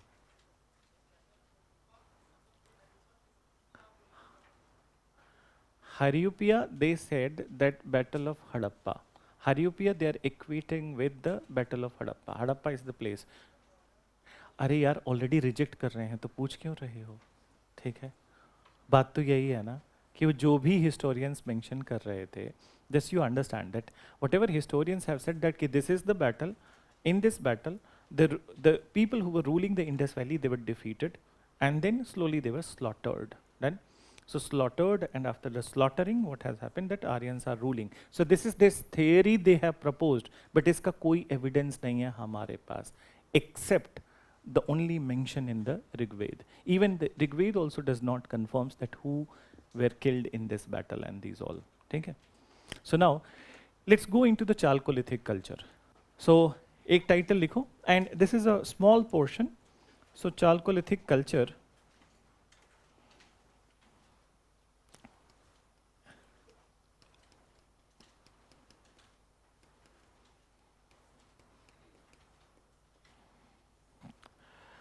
So when it comes to Chalcolithic culture, it started very early in India, and it is from the time of the Neolithic age only. So when Neolithic age is there, in some parts of India, Chalcolithic culture is developing. Okay? And the stretch of the Chalcolithic culture, it is even going till the Vedic times. So it has a stretch of near about 2000 years, starting from the 3000, and we can say till 1100. But then let's go into the terminology itself, that this term Chalcolithic, it is made from two words, chalco and lith. Okay? So chalco and lith. Lith, you know, it is stone. And what is chalco? Copper. Then, so when you look at the periodic table I hope all of you have studied. Okay? At least class 11, 10 tak to padhai hoga. In periodic table, that there are two tables that we need to mention, or two columns we need to mention basically. The one which is belonging to the chalcogens, and one which is the transition metals. Then, so which all metals are chalcogens? Very good, exactly. Oxygen, sulfur, selenium, sulfur, tellurium and polonium. Okay? So oxygen, sulfur, selenium, tellurium and polonium. So these all are the chalcogens. Okay? Then समझ लेना अभी, then I'll explain. Then on the other side is the transition material, and transition metals, not material. So copper is a transition metal, and if you go into the the SPDF classification of the, or basically distribution of the electrons, protons, so then you find that there is a one electron which jumps here, there. Okay? So this is what happens in the copper. So copper is one metal from the transition side which reacts with all the chalcogens. Okay? So it reacts with all the chalcogens, and what are those? So these are, so the one which we mentioned. So it easily reacts with the sulfur. So as oxygen, sulfur, selenium, tellurium and polonium. Now that's why you must have observed that कि यहाँ पे अगर जो एक रात छोड़ दो कोई copper vessel, सुबह में वो काला हो जाता है. ठीक है? Why? Cuprous sulfide reaction with this one, cuprous sulfide is created. So now it is highly reactive. So this use that, since this combination is happening with this, so that's why copper is given a name of the chalcogen, and it is called as chalco. मुझे लग रहा है मैं chemistry पढ़ा रहा हूँ. So now listen, so let's come back to this part. So this age is known as Chalcolithic age because they were using both the things simultaneously, copper also and the stone also. And in fact, copper is the first metal used by humanity. Okay? So it is the first metal used by humanity. Now you tell me that where in the world, which part of the world, or which part of the world for the very first time copper was used? Syria. Okay? So it is in Mesopotamian civilization in the Syria. The Syria was also, I think in last class we discussed that Syria was the cradle of the civilization. Agricultural practices also started from Syria, and so as the copper. In India also, the copper usage started from the Neolithic age only, but not in the Neolithic sites, but in the sites of the Chalcolithic. Okay? Then, when we talk about the Chalcolithic culture, so there are 5 pockets that we are going to mention, but uske pehle that the Chalcolithic culture in India was basically not a the urban culture. It was a rural culture. Right? So it was a rural culture there, though there were industrial textile sectors, but they were not urban in character. Moreover, it was a agriculture based, their economy was agriculture based, and so as the textile and the other stuff. So one by one we'll mention. Now another thing, that there were 5 important pockets of the Chalcolithic culture in India, and these important pockets were Ahar Banas area in Rajasthan, okay? Then Malwa, so you know Malwa, where is Malwa? Tri-junction of the Gujarat, Madhya Pradesh, mainly it is in Madhya Pradesh, okay? And little bit of part of the Rajasthan also. So first one we said Ahar Banas, second Malwa, then third is Kayath. Kayath is also in MP, and so as the 2 which are there in the Maharashtra part, Swalda and Jorwe. So Jorwe is touching the Telangana area, okay? And the one which I mentioned, Swalda, so Swalda is the Dhule district of the Maharashtra. So these were the 5 pockets of the Chalcolithic culture. Moreover, one of the very important profession in this area, in these all pockets, was the copper smelting. Okay? So copper smelting was very common. Moreover, from where they obtained the copper, so they were using the copper from the Rajasthan mines. And what are those mines? Khetri and Jhunjhunu. Okay? So Khetri and Jhunjhunu mines. In fact, there was one place in the Khetri and Jhunjhunu area. The name of the place was Gilund. Okay? And Gilund was called as Tambavati, which means that the copper capital of the India. So thoda likho isme that Chalcolithic culture started in India from Neolithic period only.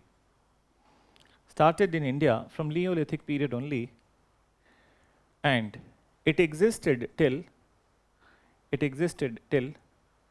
the end of early Vedic age.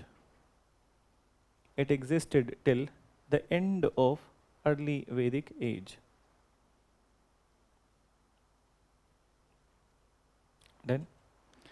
Then further mention.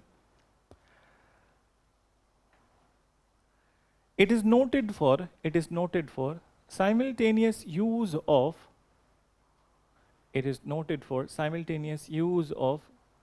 copper and stone. Copper and stones. Full stop. In many areas, bronze implements were also created. In many areas, bronze implements were also created. Then you write. Chalcolithic culture was not developed like Indus Valley. Chalcolithic culture was not developed like Indus Valley, and it was rural in outlook. It was rural in outlook. Then agriculture was the main profession of the people. Agriculture was the main profession of the people. Apart from it,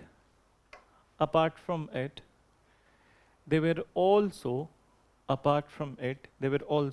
involved in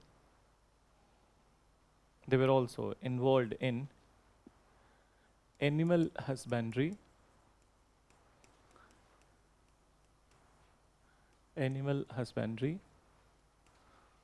stock raising,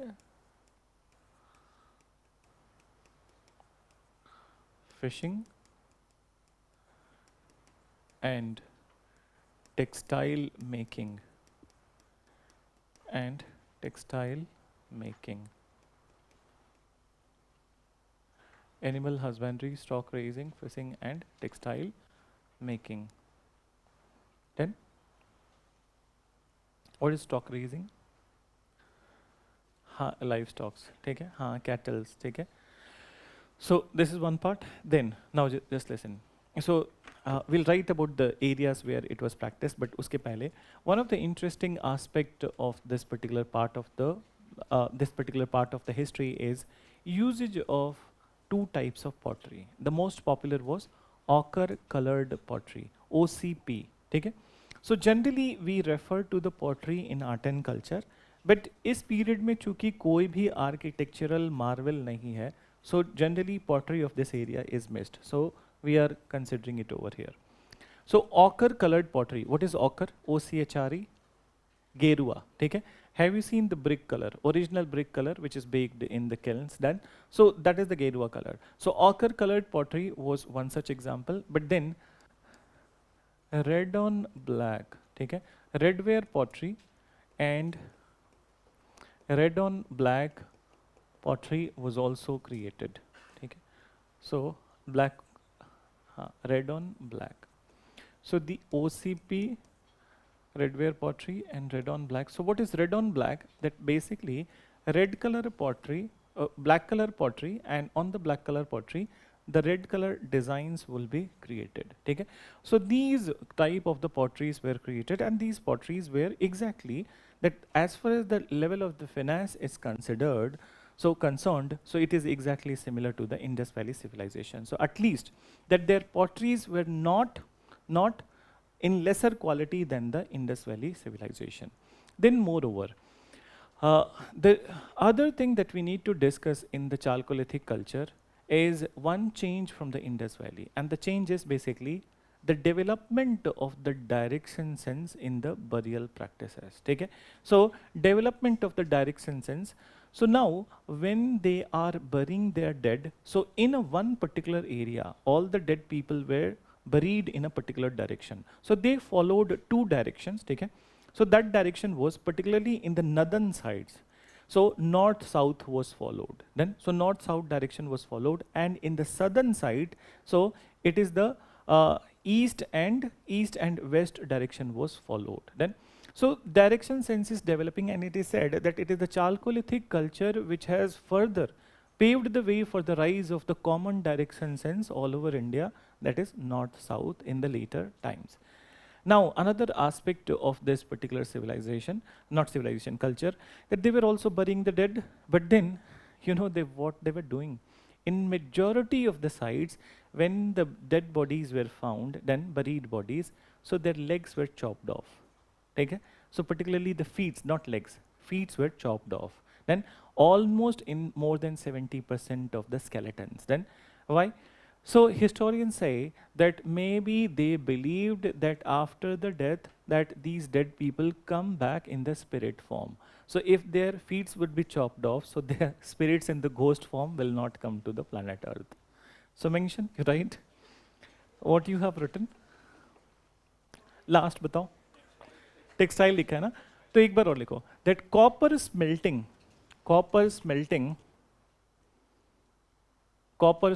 was also widely practiced. Copper smelting was also widely practiced in almost all the sites of Chalcolithic culture. In almost all the sites of Chalcolithic culture. Then, full stop, then mention. There were there were 5 important pockets. There were 5 important pockets of Chalcolithic culture. 5 important pockets of Chalcolithic culture in India. That is at, so start with Ahar Barnas. So in Rajasthan. Then Malwa. So MP, Gujarat. Rajasthan. Then Kayat, MP. Swalda, Maharashtra. And Jorwe, Maharashtra, Telangana.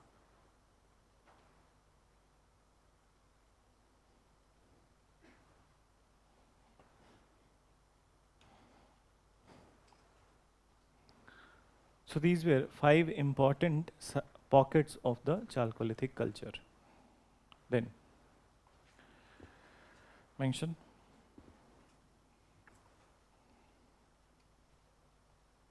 after it, right? Copper was mainly obtained from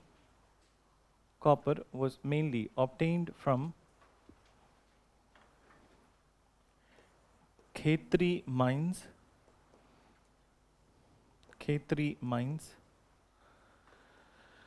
and Jhunjhunu mines of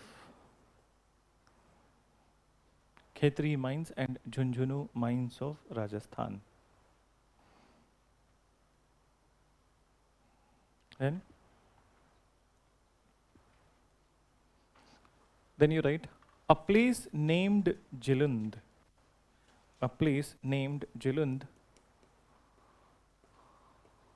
Was referred as Tambavati. A place named Jilund was referred as Tambavati or copper capital.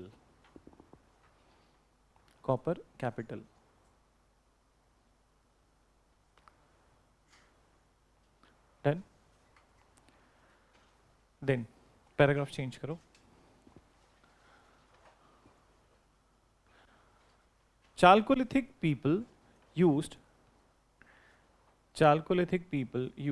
3 different kinds of pottery. That is ochre colored pottery,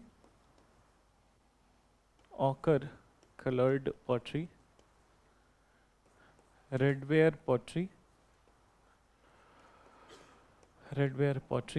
and red on black pottery.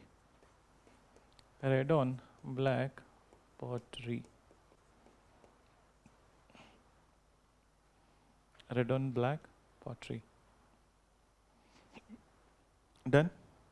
Then mention further. So this one's thing. फिर से paragraph change करो, ठीक है? One of the unique feature of this time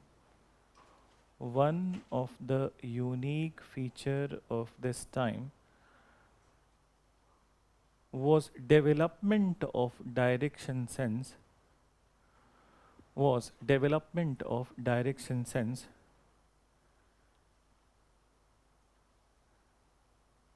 during death burials.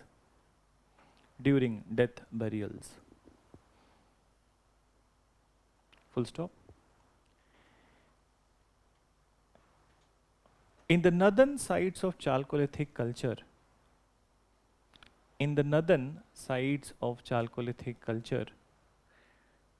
dead bodies were buried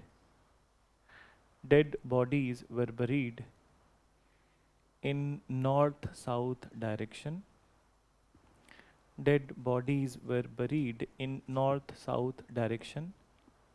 And in the southern sides,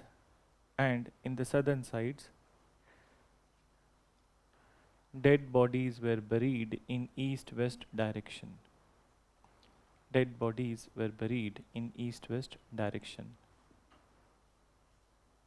Done? East-west direction. Full stop. Moreover, another interesting feature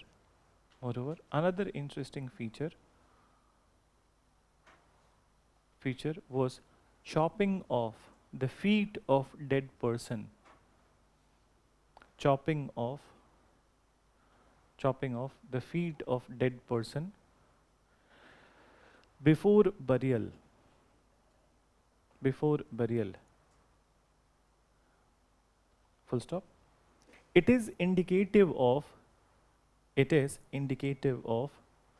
their otherworldly belief. It is indicative of their otherworldly belief and maybe they wanted to prevent